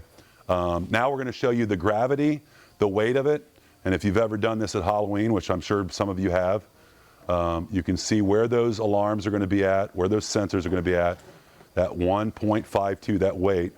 It's going to roll off and go straight down. So you have to be aware of that. And again, you may have what you're going to see once this starts becoming more and more popular, and it's moving very fast, gang. I mean this sincerely. And you saw what the global warming potential was going to be in a few years for supermarkets. There's not going to be a lot of options besides CO2. So you might see those alarms wrapped around your knee or your ankle when you walk into a mechanical room or something like that, okay? Again, there is no smell.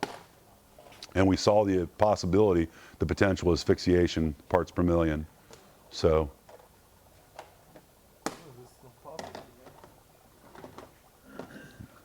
Poor quality. If you do this test by very good Tupperware, we did it up in New York, and it was embarrassing as heck. I'm sitting up there, and I got a room full of contractors at a big refrigeration company, and it never popped. And Andre, who bought it, was laughing in the back, goes, "Don, I should have bought better Tupperware." So when he started to do his presentation, I went and got better Tupperware and came back, and then it popped. So if it doesn't, it'll blow out the lid of it. Orlando is the home of Tupperware.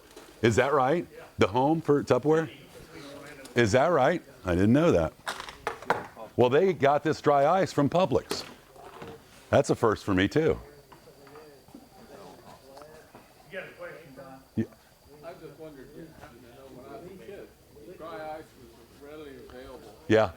We had soda stand or use dry ice, and now it's more difficult to get. Real difficult. Yeah, because every time we ask as we travel to go get dry ice, that's part of the stipulation for us bringing the trainer in. The wholesaler buys the dry ice. They have to stop and scratch their head. Now, these guys right here said, "Oh, I think Publix sells." And then the other guy jumped in and goes, "Yeah, they do." But you're right. It's hard to find. I know some people that's traveled. Yeah, I don't know. I've had some things shipped in dry ice before to my house. Most of your commercial ice companies will carry dry ice. Is that right? A good portion of them, I should say. Yeah. Did fewer people carry because it's a liability? That could be. That very well could be. He brought up that. Because customers Yeah. hurt themselves with it? He brought up that maybe it's, could it be a liability issue? I don't know. If it's not, maybe it's not a mover. Maybe it's something, Some like fraternities and whatnot will put it in the pool to make like a cool effect, but people will be sitting in the pool and then they'll asphyxiate on it. Is that right? Wow, did you guys hear that? He said he's heard where college kids have put the dry ice in the pool to give it this, Yeah, the cool fog. like a cool fog effect at parties, and students have actually asphyxiated and started to collapse in the pool.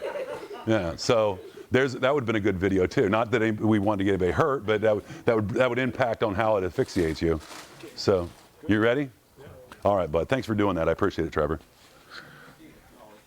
You stupid college kids? No, college kids. They're good. We're good. Good college kids. No offense to college kids. All right, dry ice demo. Trevor, let's give Trevor a hand, would you please? Okay, liquid CO2. Liquid CO2 trapped either in the system or in an airtight container may create a dangerous pressure situation. A small increase in temperature will cause a large rise in pressure, as we just saw, as the liquid tries to expand into a vapor. Always avoid a hydrostatic condition. Here's what we're talking about. This is done by ensuring valves are open. Where necessary, remove CO2 and relief valves are installed. That's a big one. You're going to see that everywhere. Potential to force the hydrostatic conditions due to liquid overfill and no relief valve. Note, every precaution must be taken to ensure that liquid CO2 is never trapped within the system. That's a big one, big one. Okay. This shows you right here, trapped liquid starting at, I'm going to use the PSIG again. Let me see here, 638 PSIG. We've got temperature, pressure over here, and then we've got undergoing a temperature rise of 20 K or 36 degrees. They're going to go by K, Kelvin here. So this is your marks, your dots. The pressure increases from 638 PSIG to 3,538 PSIG, which is the equivalent of 2,900 PSIG increase, just in that short a time right there, okay? The rule of thumb is 1 degree Celsius increase or 10 bar increases or 145 PSIG. So 1 degree Celsius increases the pressure to by 145 PSIG. Okay, this is just showing the different colors of lines are just showing you this is minus 30, this is at minus 10, and this is at a plus 10 there, okay? Temperature of the refrigerant. Cylinder safety, now we have all the CO2 you're going to buy is liquid. But some of it's going to have the drip tube line designed for liquid taking, okay? So a vapor tank is going to be like a refrigerant tank that you and I know now.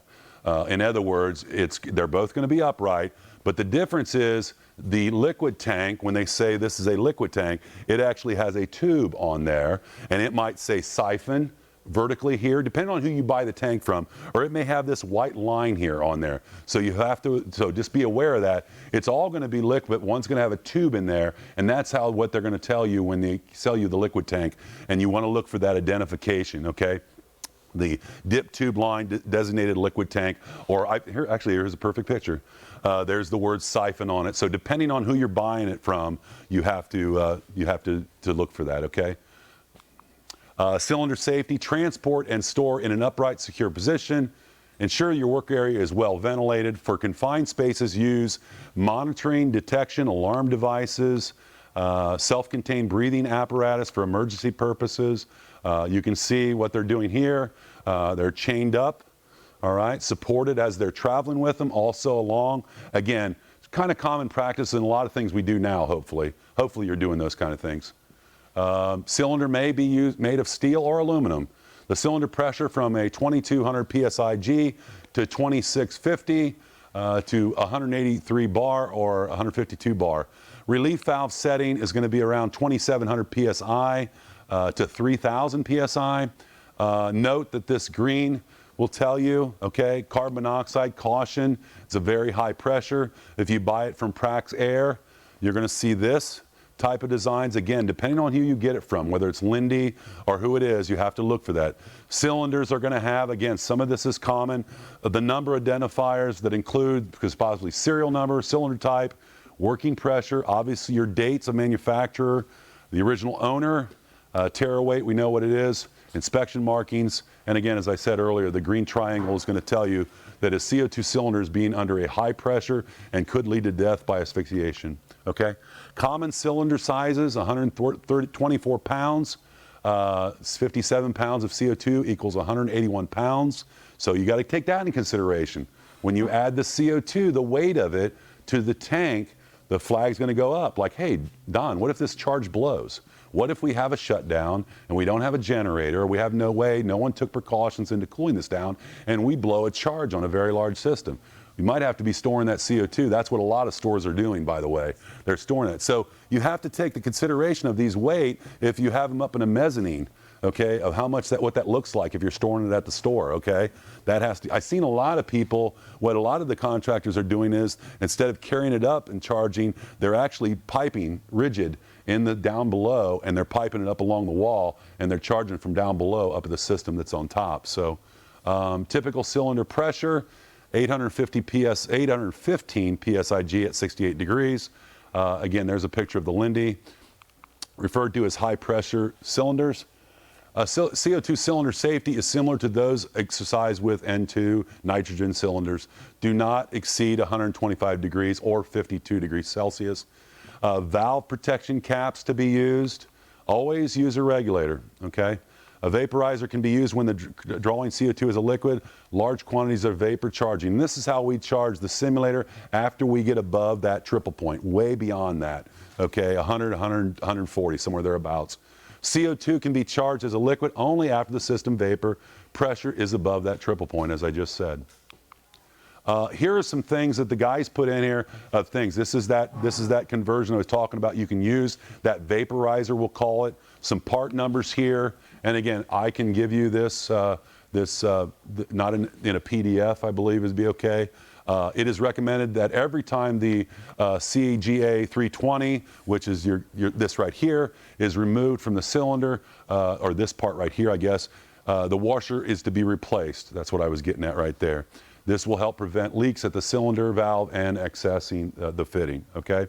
Just some things to think about, okay? So if you're working with CO2, you might want to bring this knowledge to your, we didn't bring it along with us, but you could bring this knowledge to your wholesalers, because quite honestly, Can I ask you a question? yeah, Can you just go back real quick? yeah, Okay, right there, you get the regulator, yep, and you're saying vaporize, but let's say you're starting off with a rack and it's got vapor, and it's just a vapor charge. okay.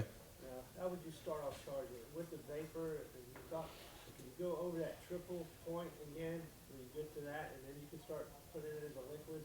Yes. So yes, exactly. So I don't know. It's not really a rule of thumb. So if it's 61 psig or below, and you go in with a liquid, you have an opportunity to put moisture in the system. Yeah, exactly. So what we normally do, and what contractors are doing, is most everybody I talk to is they're waiting to get up to about 100, 140, and then they're putting vapor in, okay, or liquid, pardon me. And this is just showing you a conversion similar to what you use on regular air conditioning systems anywhere. So you know what I mean? You can buy a tool, a vaporizer, and basically it's just atomizing it from a liquid to a vapor, okay?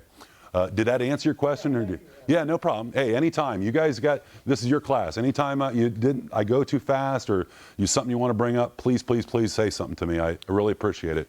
Okay. Refrigerant grade quality. Here's that talking about that Coleman grade or grade 4. You can see there's higher parts per million, okay, at the above. We have to have a minimum of Coleman, or again, referred to as grade 4.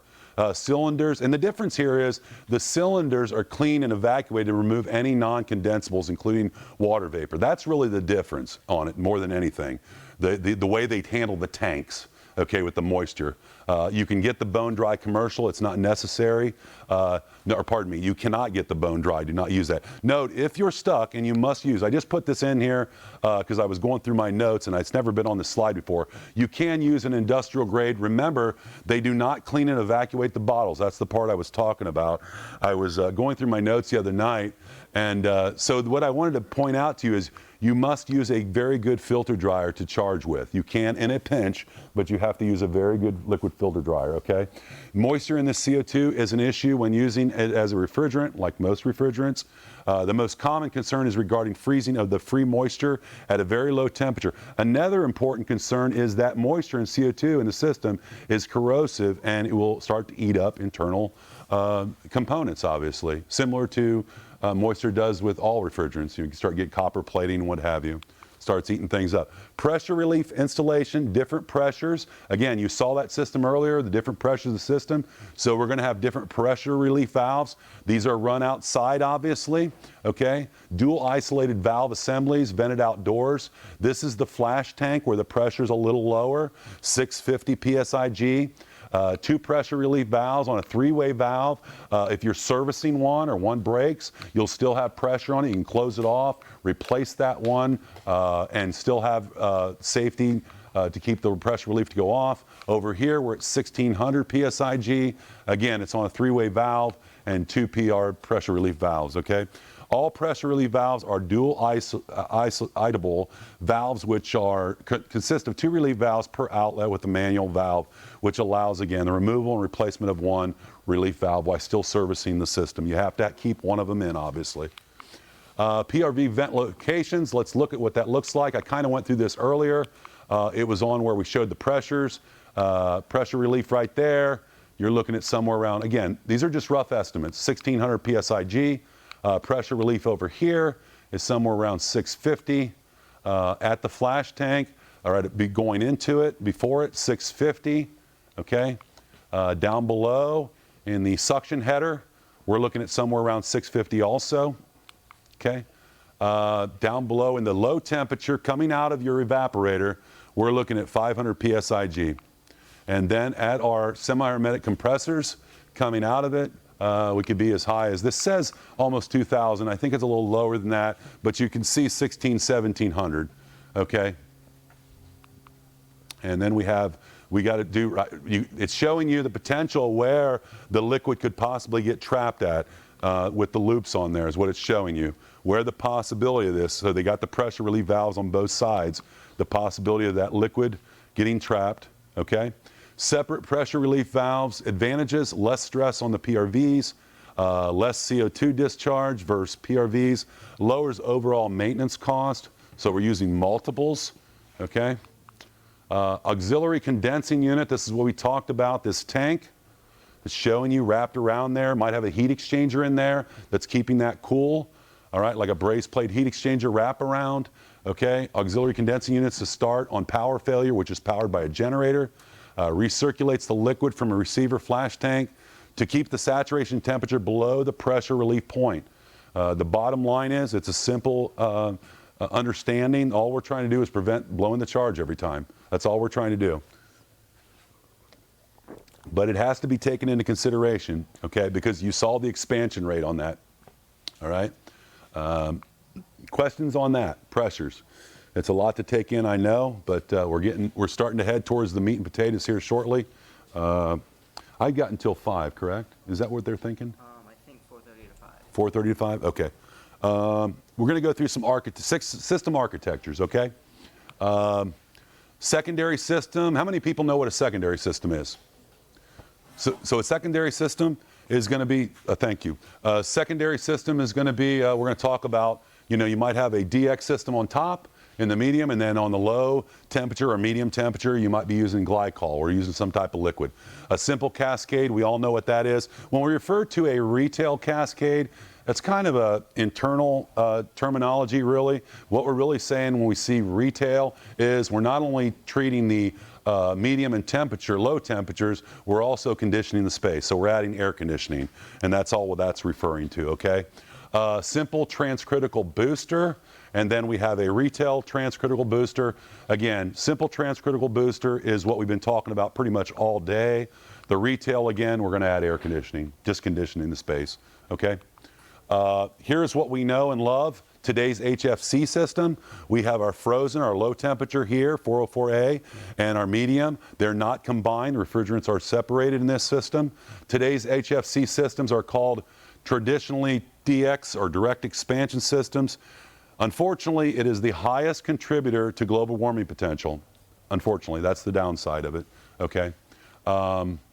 CO2 systems, this is the most popular one. This is the one I referred to. I don't know if it's the right phrase to use, but this is how most people that's introduced themselves to CO2 or got their feet wet, they started with a partial CO2 system. So we have CO2 at the bottom. We're using a brazed plate heat exchanger here and removing heat from the CO2 using the HFC up here, okay? We have two different loops separated, obviously. All right, so at the bottom it's kind of a condenser, and again we're taking the heat, if you understand that brazed plate heat exchanger or the evaporator. Partial CO2 system is commonly referred as a CO2 cascade system. It's a lower contributor to global warming potential because half the system is made up of CO2. So if you don't get into transcritical or the ambient temperature is such to where it's almost impossible, this is what you're going to see for the time being right now. But I foresee most all systems in the near future will be transcritical in the transcritical direction because they're moving very, very fast on how they're addressing high ambient. And there's about 4 or 5 options out there, and I'm going to go through them later on. Okay, so because this medium temperature here, it's not concerned about what the temperature is outside. It's not affected if it's an HFC that we know today. Okay, this is the one. This is the new kid on the block, if you will. The full CO2 transcritical booster. CO2 has 3 loops, maximum pressure. Maximum pressure could be 1740 psi. Again, it's just a rough estimate, but it could be. Okay, it is a full CO2 system, commonly referred to as a transcritical booster system. Okay, lowest contributor of global warming potential. Again, the refrigerant lines are running together. Notice that we might have 3 different suction pressures going into one header, entering our medium temperature semi-hermetic compressors. Okay. CO2 systems, architectures, let's talk about these systems. I'm going to walk through these. I'm going to move, I've only got about an hour left and I still got a lot of stuff to cover, so I'm going to walk through these fairly quick here, but we're going to start with the secondary system. Again, we're going to talk about the bottom system here. We're going to use CO2 as a liquid, okay, similar to a glycol. We're going to talk about that, okay. So here we go. Ammonia and CO2, propane as the secondary system. So we have CO2 at the bottom. The high stage we're gonna say is ammonia or R290 or an HFC. Okay, all right. That's a DX system. You can see the metering device over here. We're just pumping around. I put some notes in here because I thought it was important. You're only going to see this liquid CO2 in the secondary. You're only going to see this in a medium application, typically. Okay. Not low, but typically you'll see that in a medium, okay? The high stage system, HFCs, cools the liquid from the CO2 in the secondary circuit like a simple chiller, okay? The CO2 is cooled to 26 degrees.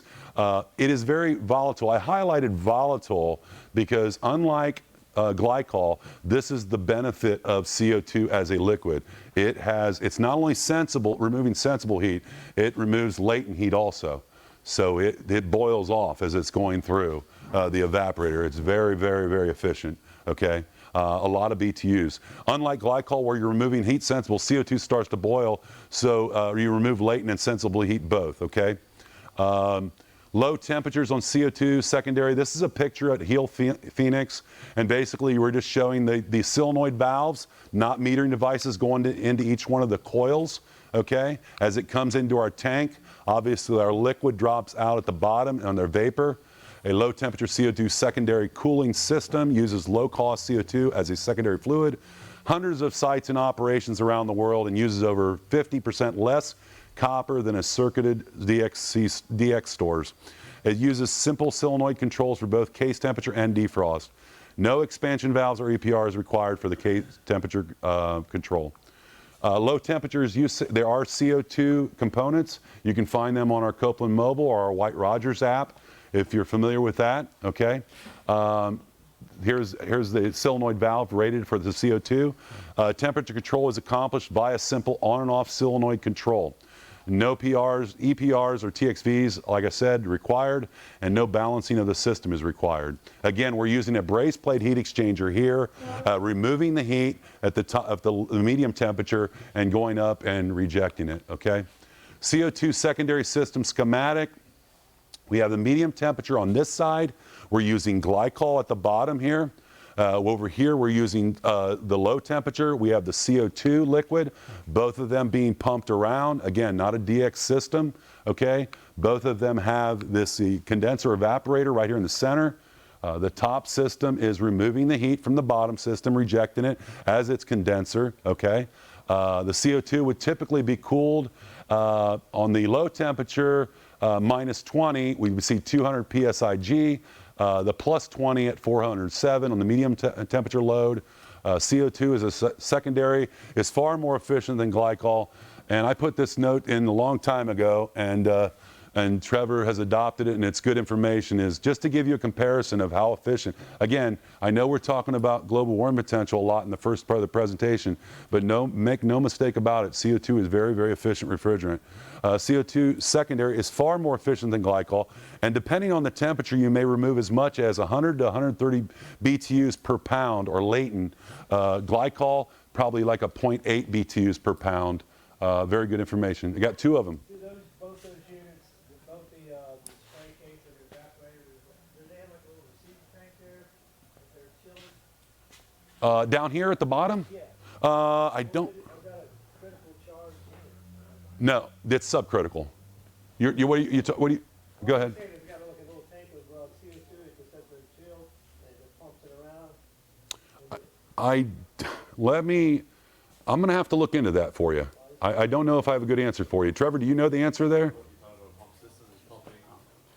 Well, the pump. You know, you're cooling some type of liquid, either glycol or CO2. Yeah. Yeah. So you got a little closed loop system. Yeah. Is it Yeah. Yeah. It's yeah. I see what you're saying. Yeah. Did that answer your question? Sorry, I misunderstood you. sometimes the old systems that Yes. charge, Yeah. Actually, yeah. Yeah. Yeah. Yeah, absolutely. Good question. I'm glad you're asking questions. So you see the 200 here for the low temperature. Here's the medium load, 400. Left side used a lot in Ontario, Canada. I just put this little note down here. Glycol used for the medium temperature heat exchanger, and CO2 for the low temperature. And the heat exchanger for low temperature, most lower, maybe -20, okay? Key industrial trends, okay? Yep, go ahead. With between glycol and CO2 is because of the weight of the two, and glycol is more vicious. Is the pumping horsepower? Oh, good question. I actually put that note in here. I'm sorry, I missed that. Yes, his question was the pumping horsepower, does that change with the weight of glycol and CO2? And I'm sorry, I missed that here. I actually put it in here. That wasn't on there at one time. It's a tenth of the horsepower on CO2 than it is for glycol. So even your compressors are going to be a lot smaller. We refer to them jokingly as we skinning them down. Again, this is a piston for CO2 on a low temperature. Okay, so very good point. Yes, it's this is the size, the difference in glycol pumps to the CO2. It's about a tenth of the horsepower you would be using for glycol.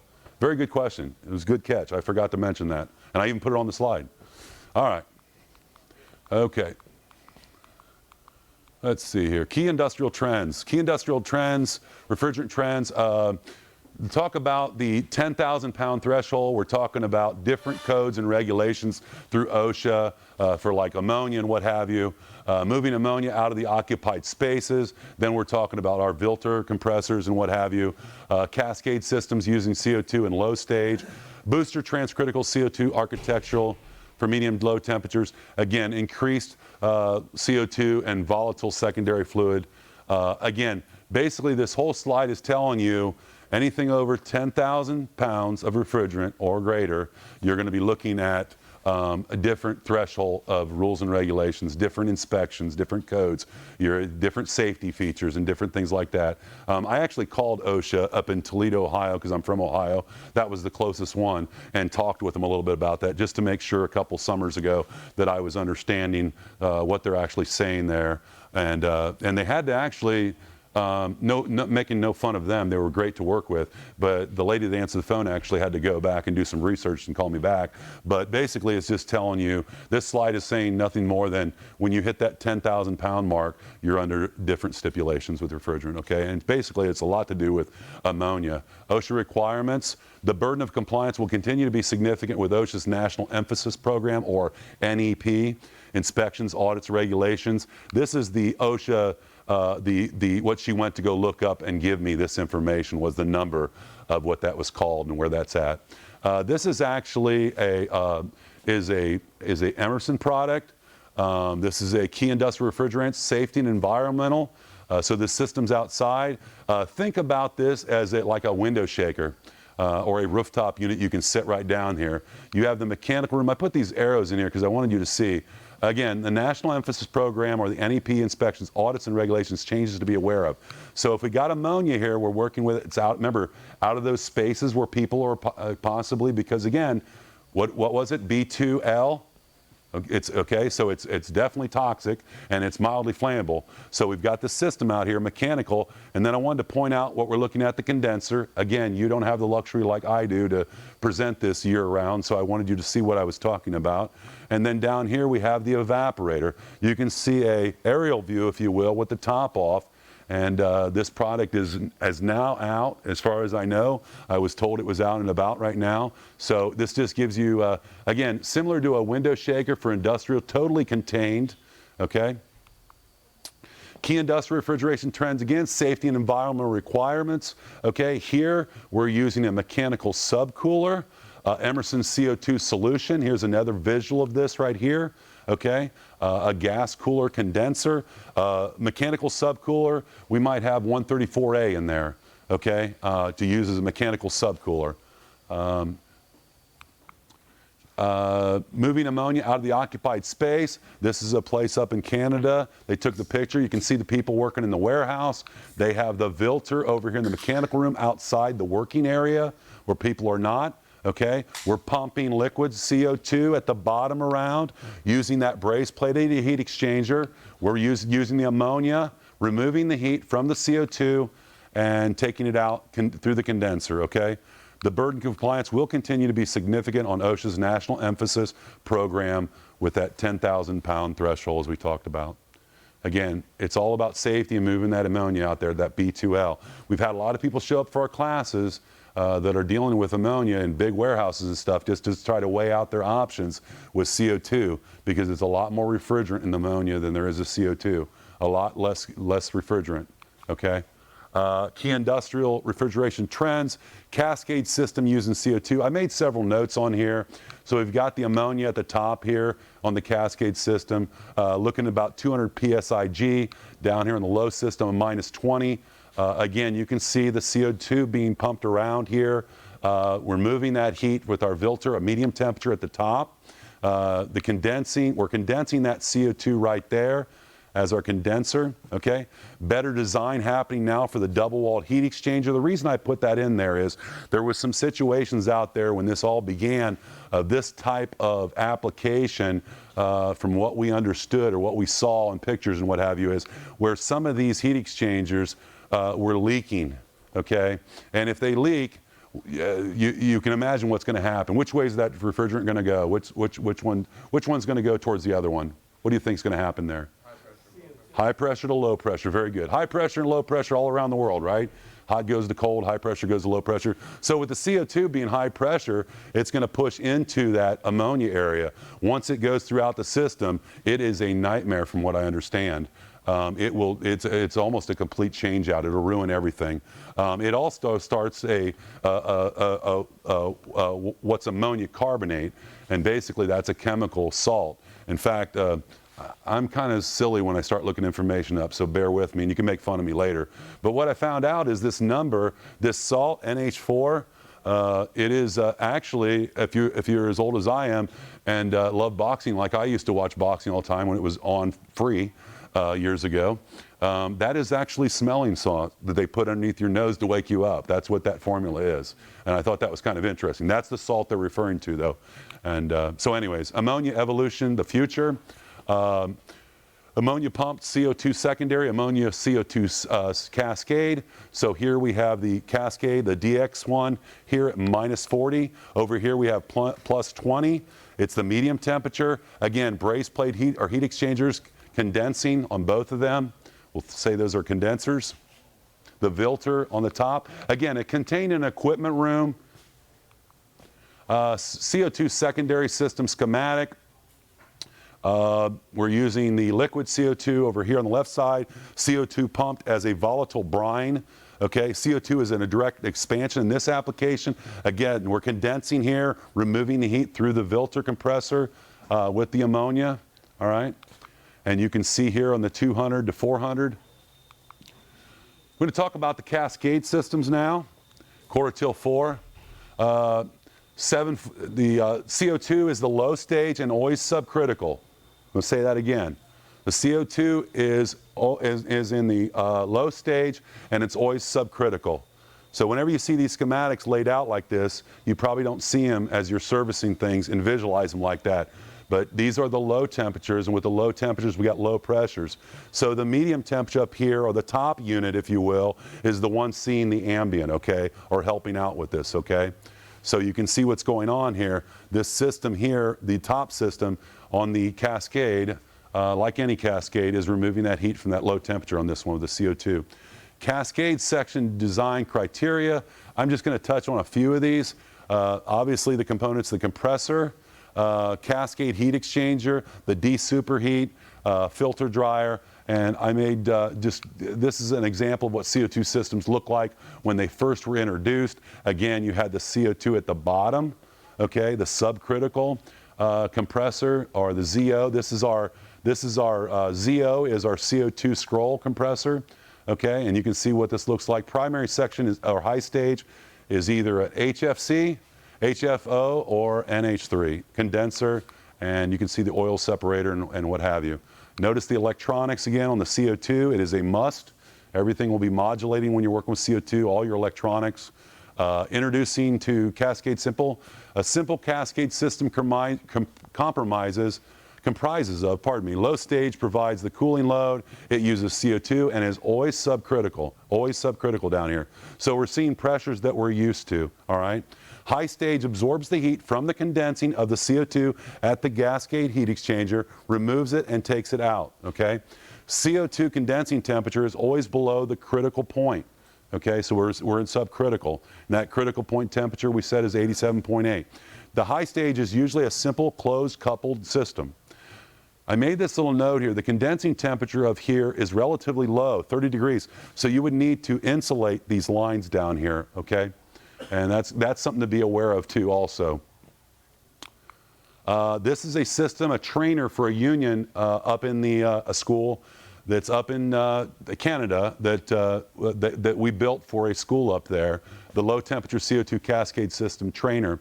High stage, removing with water. The 410A is the high stage. That's our ZPD. And our Zoe at the bottom is our low stage. That's our CO2 compressor. And this isn't exact. Ours is a lot newer, nicer, bigger, whatever. But this is kind of what we do, but in a lot larger capacity, the trainer we travel with. It's the size of a car or bigger. It's a pretty big system. But you can see what they're doing here, the medium on the top over there, okay? This is just a blown up version, low temperature. The CO2, I put basic cascade in here again, because I emphasized earlier, a retail cascade would be actually conditioning the building, the supermarket or whatever.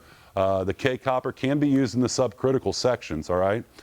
Basic cascade, the sole purpose is to remove heat from the low temperature. That's it, okay? Retail cascade, we're not only doing that, we're actually conditioning the space and having medium and low temperatures.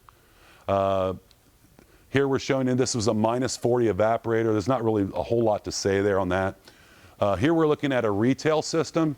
Again, we have medium and low temperatures. okay? Both of them, both different evaporators. The CO2 is at the low. We have either an HFC or ammonia. This is the most popular CO2 system right now. Again, it'll fit, it doesn't really matter what the temperature is outside, it's not seeing it, and that's what's crucial. Utilizes CO2 as a direct expansion. It's efficient and quiet. If you saw the trainer, if you ever hear the trainer, if you ever get an opportunity to come to one of our CO2 two-day training, I would recommend it. We can stand here and actually have a conversation. I'm very, very proud and impressed of the sound of the Copeland Emerson's CO2 compressors. It's amazing. I've never seen a contractor not comment if he's working on one of our competitors, and I'm not here to sling mud on anybody, but very, very quiet. It's amazingly quiet. You can stand right next to it and have a conversation like we're talking right now, and you don't have to talk over it. You know, so utilize CO2 as a direct expansion cascade. It's efficient, it's quiet. CO2 subcritical compressors, evaporators designed specifically for CO2 as a direct expansion. Display cases, freezers, equipped with electronic expansion valves. Again, all liquid lines must be insulated, okay? So again, we're moving the heat from the low temperature here. This is the one I wanted to point out. I made a little note to point this out to you. This is a low temperature CO2 DX system cascade. The suction pressure over here, somewhere between 200 to 225. I wanted to just make note of this because if you understand compression ratios, and I know you do, you know that low temperature on most refrigerants, we're looking at about a 10-to-1 ratio. Very robust compressors. They work hard. They are the workhorse of the industry, okay? The compression ratio here, it's even, 200 into 400, that's a 2-to-1 or somewhere approximate to that. Obviously, we have to add our atmospheric pressure on there to make it absolute. It'll change slightly, but it's still pretty low, okay? Very, very good performance on that. Difference in pressures between a secondary and a cascade system. Secondary, again, all we're saying is it's a liquid, okay? We're pumping it around with a pump. It's not a DX system. The CO2 on the low temperature, okay? You can see the pressures down here, around 225. Over here, we're looking at 425, okay, on the low system. Again, not too far off, if not exact, what we're seeing at 410A. So as long as it's in the subcritical system at the bottom in the low temperature, in a system like this, it's easy peasy as far as that goes. I mean, it's nothing to be afraid of, and that's what I've learned along the way. It's not until you get into that transcritical system where you have to be trained and you have to know what's happening there and what the changes are. CO2 hybrid cascaded system components applied in a warmer climates. The high stage refrigerant, usually an HFC, HC, or ammonia. Okay. Again, we have this here. Our semi-hermetics at the top. Again, notice all the electronics. Again, CO2, very, very hyperactive. It responds very, very quickly, and we're going to see a lot of sensors out there picking up the temperatures and responding very quickly. Case controls, okay, de-superheats, our controller right there. Okay, there's our OMB, obviously. EXV and its controller there, our EPR, pardon me, acting as an EPR, okay. Just threw some numbers in here. I'm not going to go through this whole schematic. It's really, really busy, but I wanted to touch on some things. The medium temperature at the top, example would be 134A. We've got our CO2 at the bottom. You can see all the brazed plate heat exchanger, and the purpose of this is we're trimming the heat back, which means less expansion. Obviously, when we use that brazed plate heat exchanger, even in a normal application, all we're really doing is bringing up the capacity. Okay, we're bringing the temperature and the heat into the compressor and giving us more subcooling. Okay, again, this is our Zoe scroll. Low temperature subcooler gains efficiency and protects compressors. And it's all about protecting the compressors. Again, another low temperature subcooler here, just trimming some of that heat back off there. Okay, retailed hybrid cascade. The T1 is a superheat temperature, so it's reading the superheat coming out of here as it's coming through here. All right, it's coming through the braze plate. It's picking up heat from the bottom. So T1 is a superheat temperature reading at the HFC side. P1 is a suction evaporator side over there, okay? Reading that coming out of the evaporator. There's two lines here, obviously. The P1's coming out of our evaporator. So we're reading our suction pressure, and we're also reading our temperature pressure with our XEV controller, okay? The T2, oops, my bad. T2 down here is reading the temperature come back after it's been subcooled. It's all being fed back to here, which is going back to our E2. How it works, the digital input enables the new algorithm works to optimize the CO2 outlet temperature to ensure proper superheat to the HFC. So they're all working in conjunction with each other to make sure if for some reason, let's say that doesn't have enough superheat here, we're going to throttle this, we're going to open this up. Okay, it's controlling that, and you know how those work. It's just opening up if the superheat's too high. But again, the takeaway from this is look at everything here. The VS dryers, okay, everything's going to be modulating, all our electronics, the case controllers and what have you. This is just a snapshot of a systems up in Trevor's training facility up in Brantford, Ontario, hybrid retail cascade system, and I believe there is a 448 at the top, or 449, and they have a CO2 system here, and the CO2. And they've got quite a few of these trainers up there. And this fade-out vessel, they call it. Last but not least, I want to get the transcritical system in. Okay, I've got about a half hour, would be 4:30, and I'm not sure. Is that what it says on the schedule, 4:30? It says 4:30. 4:30? Okay, all right. Well, we can get through this here.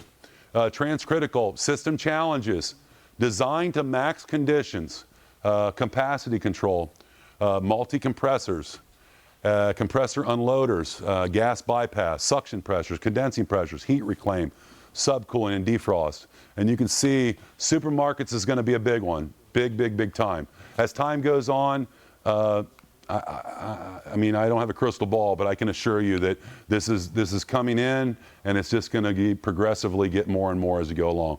And the thing about it is, like anything else, everyone, you know as well as I do, once you take the uncertainty out of something, whenever we as technicians work in the field and go out there, you know, the first time I did something and somebody wasn't there for me to call and ask them questions on a Saturday or Sunday if I was on call, the more you get used to something and something happens and hopefully no injuries, the more comfortable you get it, the more popular it'll get.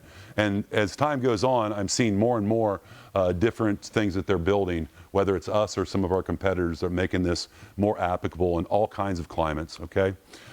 This is just our traditional supermarket as we see it today. Here's our critical point in this refrigerant, 162 at 404A. We don't talk about it. It's not going to be 162.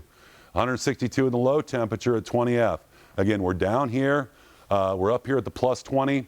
What are we going to see? I highlighted these. Again, I'm not going to read all of them. What I really want you to notice is mechanical, mechanical, mechanical, mechanical.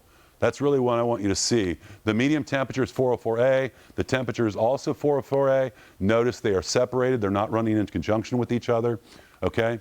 CO2 transcritical, electronic facility management systems, electronic expansion, high pressure gas cooler controls, okay?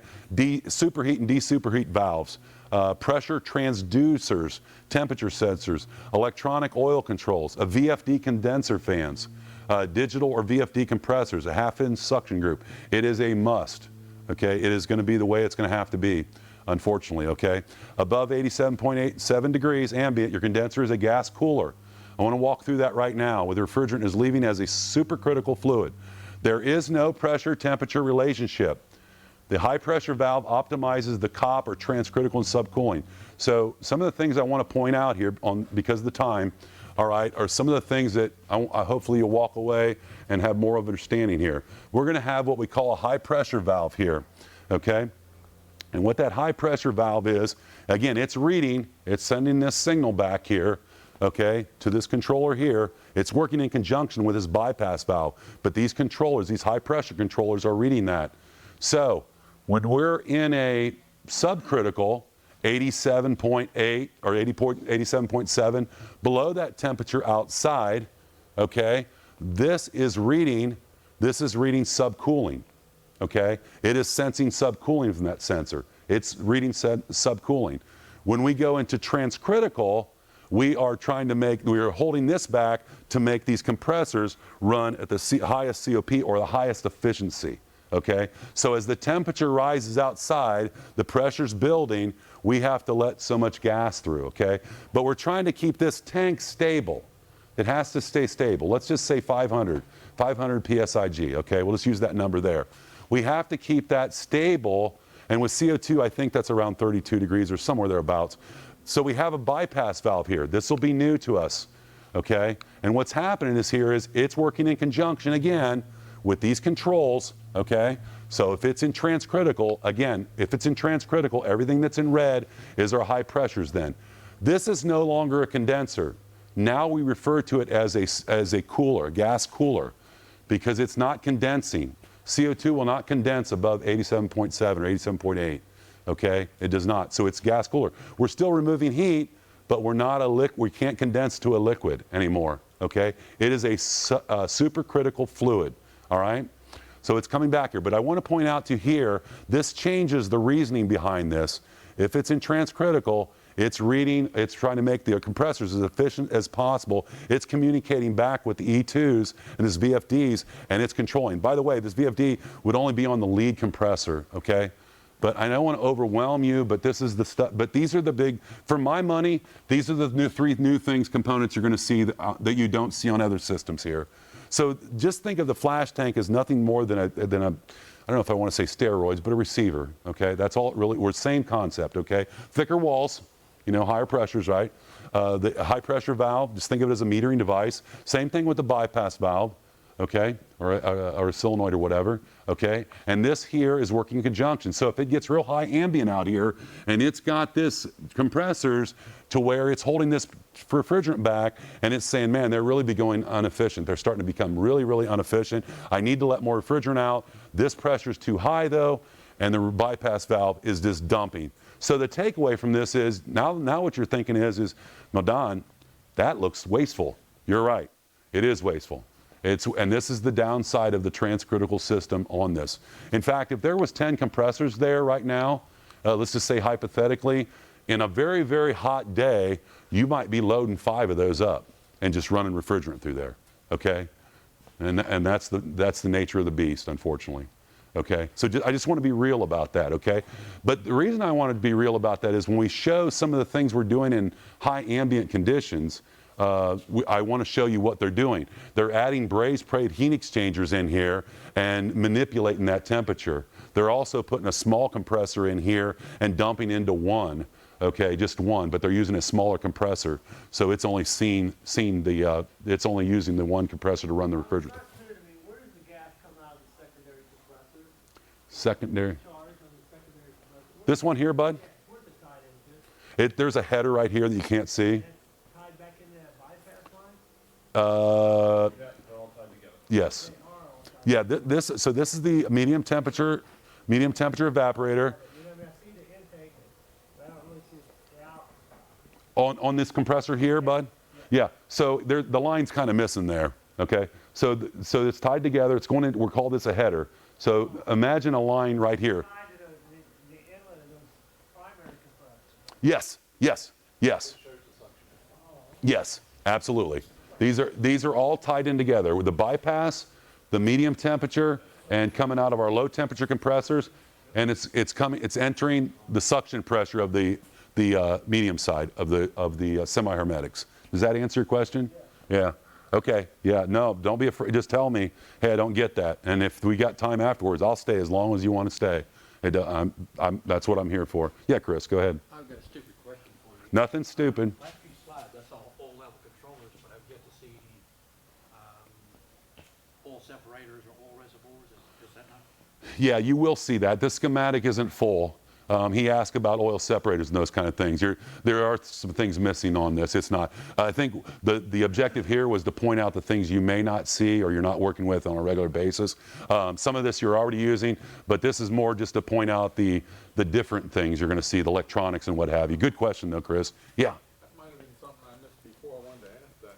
Does oil return on CO2 as good as regular refrigerant, or is it more like ammonia? I haven't heard any downside of CO2 oil return, Trevor.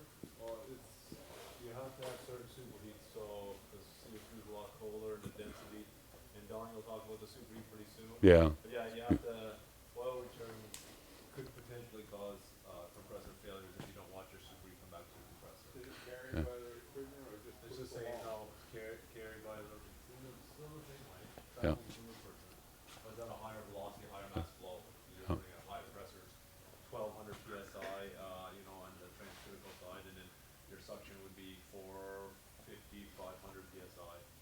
subcritical will be about 200 suction, 400 discharge. And 32 degrees on the on the. When you have to have, and Don, I know it's still thunder here. No. You have to have a minimum 36 degrees superheat on your scroll compressors. Minimum. Yeah. You Yeah. know how we say in regular HFC we want 0 degrees super, above 0 degrees superheat. Copeland recommends 20 degrees superheat. But as long as you're above 0, you're not flooding back. With the ZO scrolls or any compressors that's in subcritical CO2, you need to have a high superheat requirement. Yeah. No, I'm glad you stole my thunder. I know it's coming up, but I just said 32, but it's actually 36, and you're right. But yeah, very good question. Are you working with CO2 already? No. You're just very smart. You work with ammonia? Yeah. Yeah. Yeah. Okay, good stuff. I appreciate your input, everybody. CO2 transcritical booster operation with the VFD modulation. Not really going to go through this. I don't know if this really says any more than, might be double slide. Actually, it is a double slide. CO2 booster refrigeration system, North America. I want to point out this here. I put this arrow in here. This is something Andre taught me.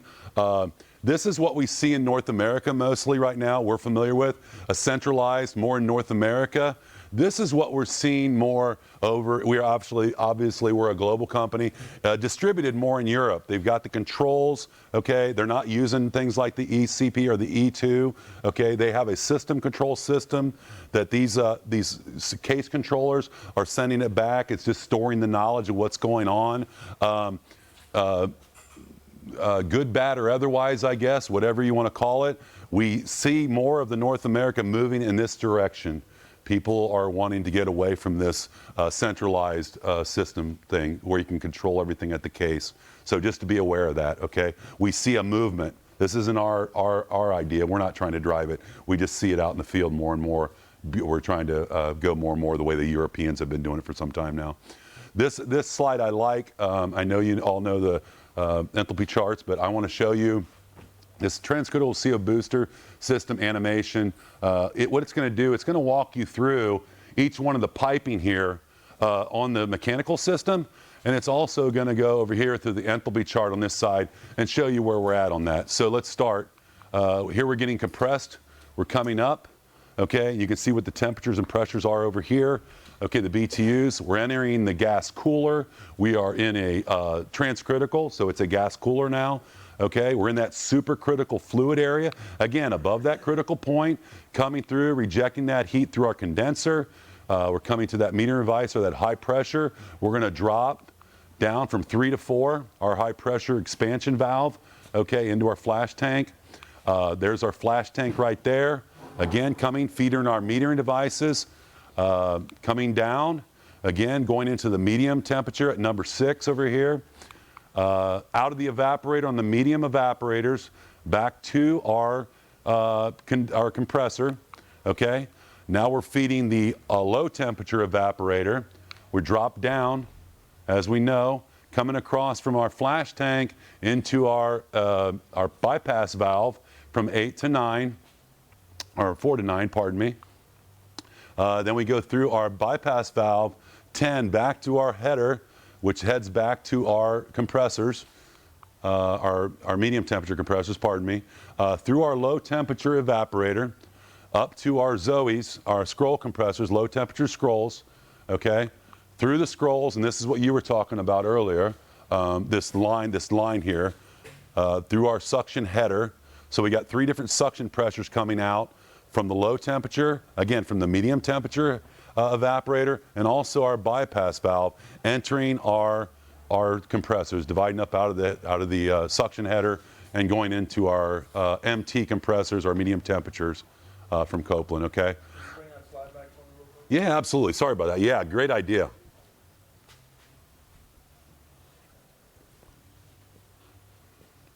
right, I'm good. Okay. Yeah, anytime. And again, I'll make myself available till 7 o'clock at night, whatever you want. So tomorrow morning, if you still want to sit down and talk about it, we are going to do something, Trevor and I, tomorrow. But anytime, anything I can do to help. CO2 transcritical booster system, centralized distributor controllers. Obviously, we have the E2 there. This is going to go through the centralized controller, and the things you're going to see, I'm not going to hit on all those. I removed a lot of these pictures. This is just that picture I told you. The only reason I kept this one in here, this is that system that's been in play. This is a transcritical system that's been in play in Georgia for quite some time. And as you all know, they refer to Atlanta as what, hot Atlanta? So it's doable, okay? I don't know if we're gonna get into this because it's the very end of the section, but what they're using here, I'll just let the cat out of the bag. And again, I'll show you this past hours or whatever. They're using adiabatic here, okay? So it may be higher than 87 outside, but they're using adiabatic coolers on the condenser. So as the air travels through the adiabatic coolers, even though it's 90 something outside, we're dropping that temperature down like 15 degrees, 20 degrees, whatever. So the condenser's seeing 80 or something like that, okay? That's what they're doing in this system. Just so you know, that's just one of 4 or 5 that they're using, different techniques out there. Questions on that? Okay. I actually am going to hit it. I may make this. 412. Strategies of war ambient. These are just possibilities. Will they work for every geographic area? No, they won't, okay? So it depends where you're at. Would adiabatic work in very high humid areas? Probably not, okay? So in Florida, that might not be a good idea, okay? Just giving you an idea here. These are just thoughts that we see around the world. Again, back to that line again. By using some of these techniques, we're bringing that line closer and closer, and we're starting to see transcritical systems in the southern part, South America, and the southern part over here, okay?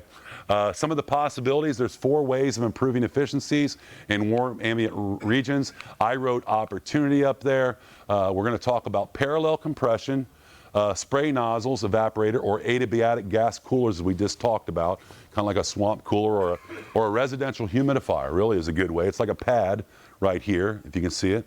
Subcooling, mechanical subcooling. Again, as I talked about earlier, we want to bring that line over here further outside that and get more capacity on that. Okay, we're still a gas cooler, but we're using a subcooling there. And then the new kid on the block, if you will, a year or two, whatever. We don't have one. We're working on one, I believe, is what I'm being told. But they're using ejectors too, and we'll talk about that a little bit more.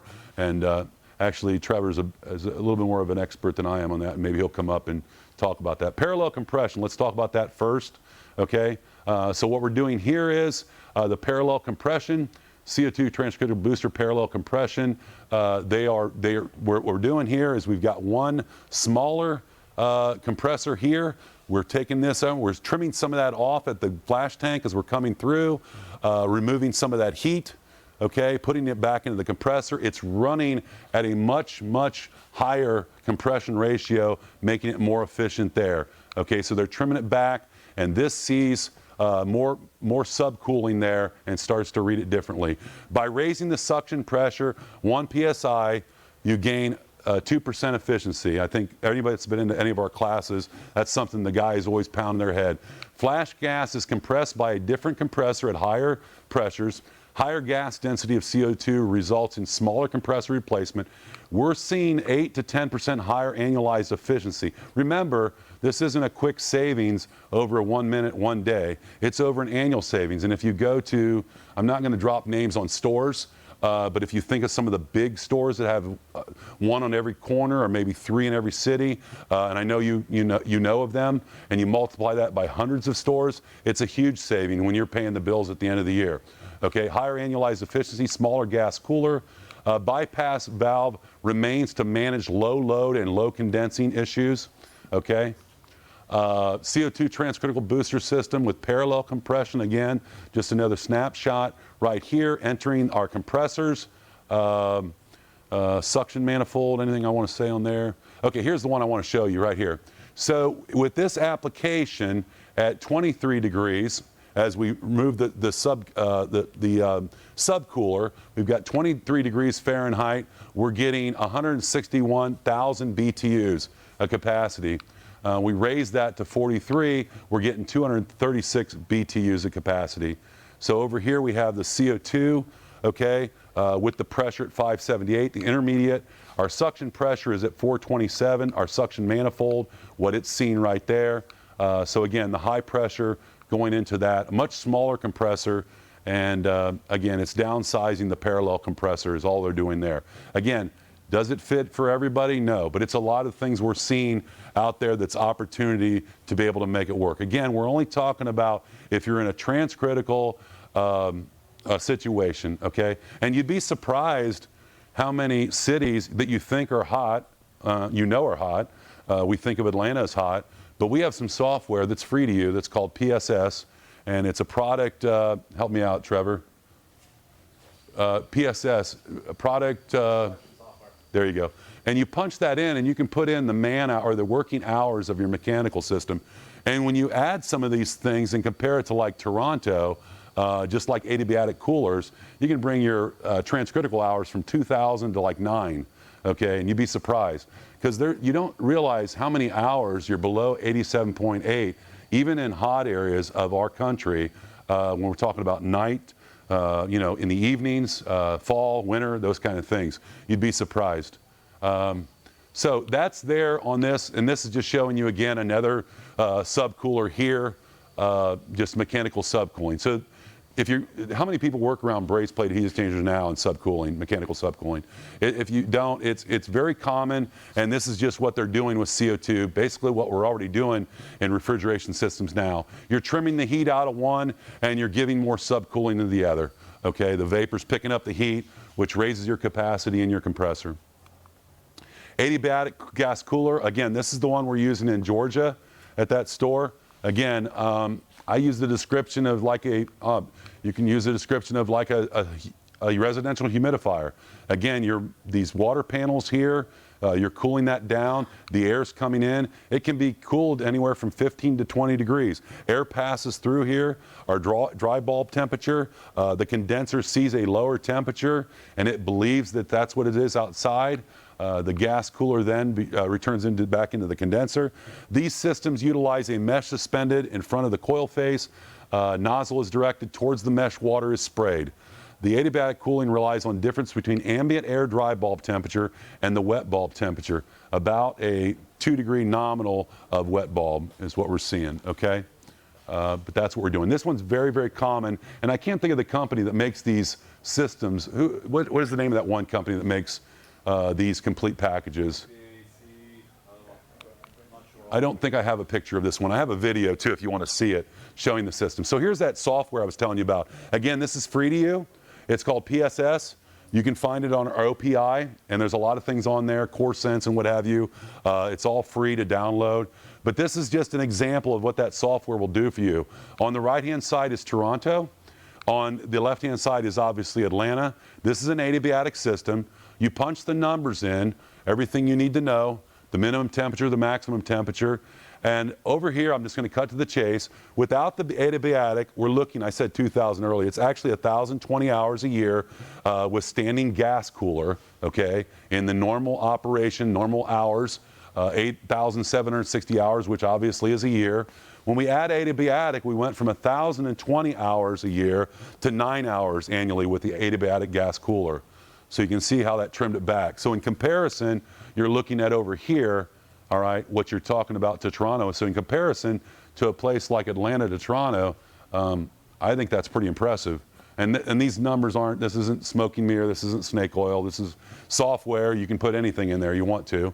The numbers might not be what you want to see, but these are factual numbers that in the system we have there in Georgia, okay? Benefits of the Vilter single CO2 screw. Now we're going to talk about the screw system over here, the parallel compression. This is just saying basically where you would have had 1, 2, 3, 4, 5, 6, 7 compressors, we now have this, the screw compressor, 179 tons, 23 degrees saturated suction temperature. The medium temperature, you need 5 of those MTLs, 5 times 27 tons, just the equivalence of a lot less material, a lot less equipment. We can get it done with the Vilter. Is just showing, that's all that's showing you there. Mechanical subcooling. Mechanical subcooling, the farther left we increase on our condenser here, somewhere here, whether we're using it for hot water or heat or whatever, probably let's just say hot water for no other reason. Okay, we're trimming back that heat again. We're moving this line. We're using mechanical subcooling. The whole opportunity here is just to move that line farther over. The farther left we get, the more capacity we get, okay? So that's what we're losing with the transcritical. So when we use that mechanical subcooler, we're getting further over there and allows it. Again, here's that good picture I showed you earlier of that mechanical subcooling. We've got CO2 in the system. It could be a gas cooler or a condenser, depending on what temperature is. But by using the mechanical subcooler, it thinks it's a condenser and it trims it back. It may not do it all year round, but it's opportunity in the high ambient conditions, okay? Subcooling, increased capacity, increased ER. Parallel compression with a gas injector. Trevor, would you mind coming up and talking about this? You looked, you didn't look excited. I know. Trevor, by the way, this guy, he came in last night. He got in at 2 o'clock last night and was nice enough to come in and help me with it. So I admire this guy. Awesome. The way vapor injection works, the whole purpose of multi-ejector or liquid or vapor injection is really to have CO2 in warm ambient locations, right? If you put a basic CO2 system into a high ambient location, it's very inefficient because you're always in transcritical. When you have your CO2 system staying in subcritical, it's more efficient. So what the ejectors do is it really just takes off the suction of the medium, pulling vapor off here into what we call the ejector. Yeah, sorry about that. So this ejector here is actually just pulling vapor off the suction and through the ejector. You have high pressure gas going through here, which is pulling that. And so what that does, it reduces the pressure drop. So there's a pressure lift on there. And so what that entails can make your systems run more efficiently in high ambient locations. Does that make sense? It's very, very... Gas temperature or something? Pardon? What, did you drop the gas temperature? Yeah, well, right here you got, say, 1200 psi. Right here you have 500 psi. So as this is coming through, it's drawing the vapor off there, reducing the amount of work. And then it's going into your flash tank, what do you call it, flash tank. And the flash tank was what Don said, we'll distribute it to the circuit. So 1200, 407, it depends on what your suction, that's plus 20 suction for CO2. And then your flash tank pressure of 500. And that's around 32F receiver, or sorry, flash tank, close to that. So what you're trying to accomplish there is to condense that non-condensed supercritical fluid into a liquid so you can use it in your system. That's pretty much correct what the ejector is. Well, no, the whole purpose of it is so that the efficiency of it, you're not doing as much work, so you're reducing the amount of pressure. So, because you're pulling off here, instead of having such a lift here, so you take the suction, gas, and as it goes through there, it reduces the amount of work on the compressor, so it's like a pressure lift on it. With the main coolant. No, that's a bit different. That's a bit different.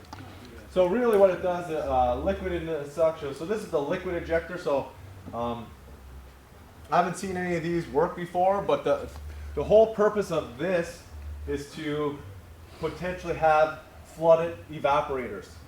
What's the most efficient evaporators? Is it 10 degrees superheat, 5 degrees superheat? Really, 0. If you could have 0 degrees superheat at your evaporator, that you're using the whole evaporator. So that'd be the most efficient. But what's the issue if you have 0 degrees flood back, right? So in this case, using this, what we could call potentially like an accumulator here, you could pull the liquid off and back through there. So there's a pressure lift there, and that makes it more efficient. So in those high ambient locations. In Canada, we're most of the time in subcritical. So going with a system like that might not be beneficial, but in a place that is very warm, like Texas, maybe, or somewhere there's really warm climates. Because before, CO2 was really in the subcritical climate, so it's really the cooler zones. And this is an opportunity with devices like this to increase efficiency for CO2 systems in those warm ambient climates. But that's not a mechanical device or anything, it's just a metering device? Well, there's actually a bunch of solenoids on them, depending on the manufacturer who makes them, because we don't manufacture any of them. But they'll have solenoids on them, and what the solenoids do, they'll open and close depending on the controller to increase the pressure drop on it. The larger the capacity, the more they'll be there. Okay, yeah, and the larger the capacity, the more.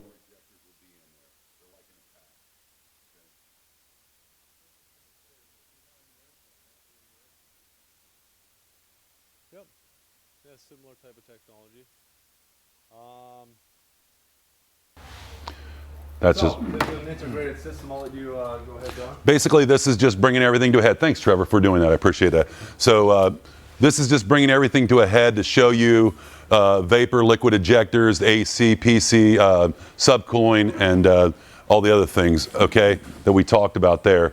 The next one is a question. I timed that out pretty good. I was just guesstimating on how many slides. Any questions on anything? And if there is, and you want to stay after, we're going to be here all day till tomorrow. I do have business cards you want to have. The thing I really want to do is, just to see if anybody was taking notes or paying attention, I'd like to go back and revisit that Kahoots. Okay? So if you get that back out, let's see what happens here. I know you're smart people, but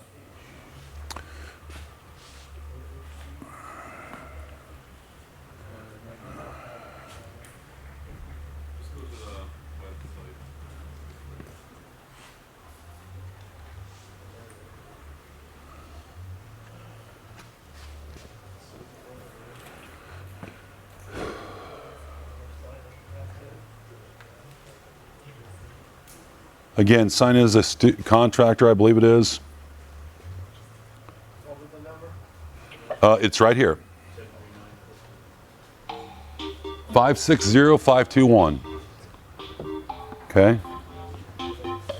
Some of these are going to be duplicated. I just want to see if the takeaway, it's not to pat myself on the back. I just thought of this because we're starting to work more interactive things in our classrooms instead of killing people with PowerPoint all day or getting them up and moving around.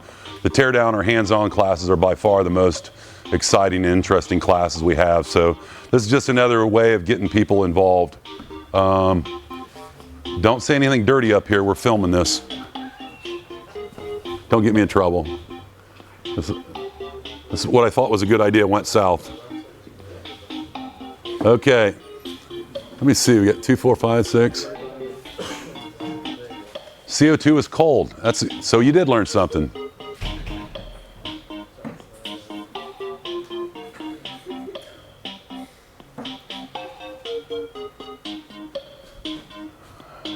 Okay, anybody not in that still wants to try to get in?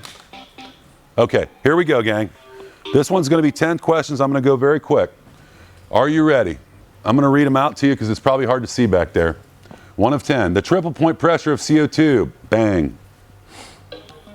Red, brown, blue, 78. 5 answers so far, 12 seconds. 8, 9, 10, they're coming in. The pressure at the triple point. 7 is correct. The triple point, 61 PSI. Remember, we can't charge with liquid yet, okay? All right, let's go on to the next question. We'll total up later. 1 ton of CO2 equals how many ounces of 404A? That one's gonna be a tough one to remember. We didn't spend much time on that.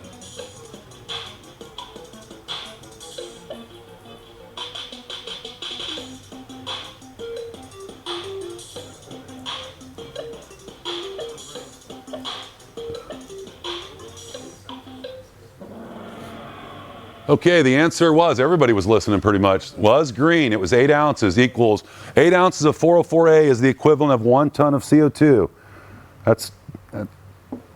Okay, third question. The GWP of CO2 refrigerant is, I know you know this one.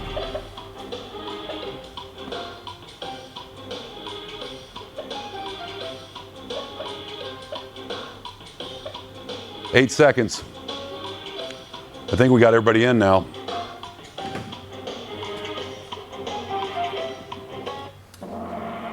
And blue is correct. 9 of you got it right out of the 10. Good job. Thank you. I wish I had something to hand out. We'll find something. Trevor's probably got something in his car. Above what pressure does CO2 become a supercritical fluid? Pressures, not temperatures. At what pressure? Is it 1056, 1045, 1054, or 99? At what pressure, not temperature, does it become a supercritical fluid? The correct answer is 1056. Very good, man. That's very impressive. Good job, guys, gals, everyone. Okay, scoreboard. Ponzu, I don't know what that means, is leading. King is in second. Flash is in third. All right, number 5 of 10. A CO2 system running in transcritical typically means it's above what outside? What temperature outside? When we say it's a transcritical system, it typically means it's what temperature outside?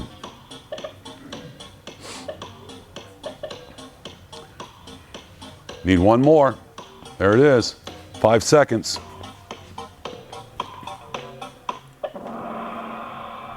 It is correct. 87.8 is the correct answer. Good job. I like that. Is he a sound effects applause? Keep doing that. That was good. You know, we'll be here next week.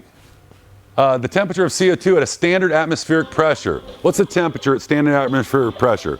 So we're talking about dry ice. Dry ice.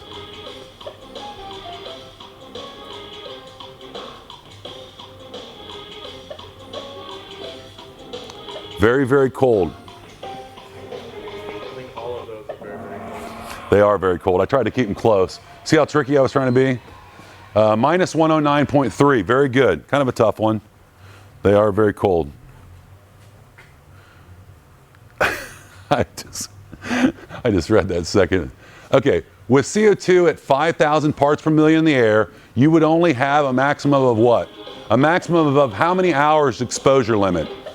5,000 parts per million in the air. How long of time would you have, hours-wise? Does anybody remember?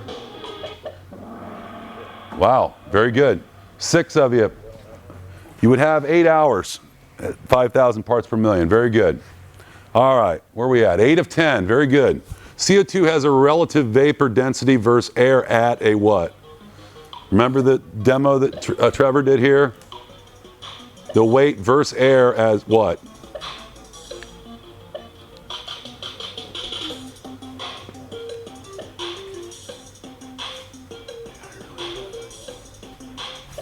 There it is. And the correct answer is red, or 1.52. Okay? Is this the last one, or is this 9? It is 9. 9 of 10. Here we go. Some of the biggest peculiarities of CO2 are, what are some of the biggest peculiarities? What's jumped out at you that's different about other ones? High standstill pressure, above 87.8. It's not a vapor or liquid. You have to have a PR, pressure relief valve, throughout the system, or green, all the above. What's some of the peculiarities? And the correct answer is all above, right? All of those are very peculiar compared to what we know today on the other refrigerants. Okay, last but not least, 10 of 10. CO2 expands how many times going from a solid to a vapor? How fast does it expand? And then we'll tally everything up and see who the winner is. Whoever won 10 out of 10, knocked it out of the park. Are you playing too over there? Very good. Let's see how this went down. CO2 basic post test. Number 3, Flash. Flash gets the, what would that be, the bronze? The silver goes to Turtlehead. And the gold, here we go, goes to Ponzu. Very good. I want to thank you for your time. Before everyone goes, I want to go back to that ejector slide, just so you guys are clear on that, if you don't mind. Yeah, not a problem. Slide. Just before you go, I just want to make sure that you guys understand why it's, just plug her back in.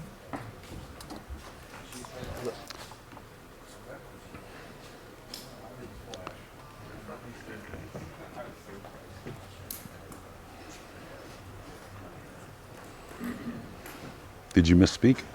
No, I just want to make sure because I didn't say a few things about it. So when your system is running like this, right? You got your bypass valve. You could be using about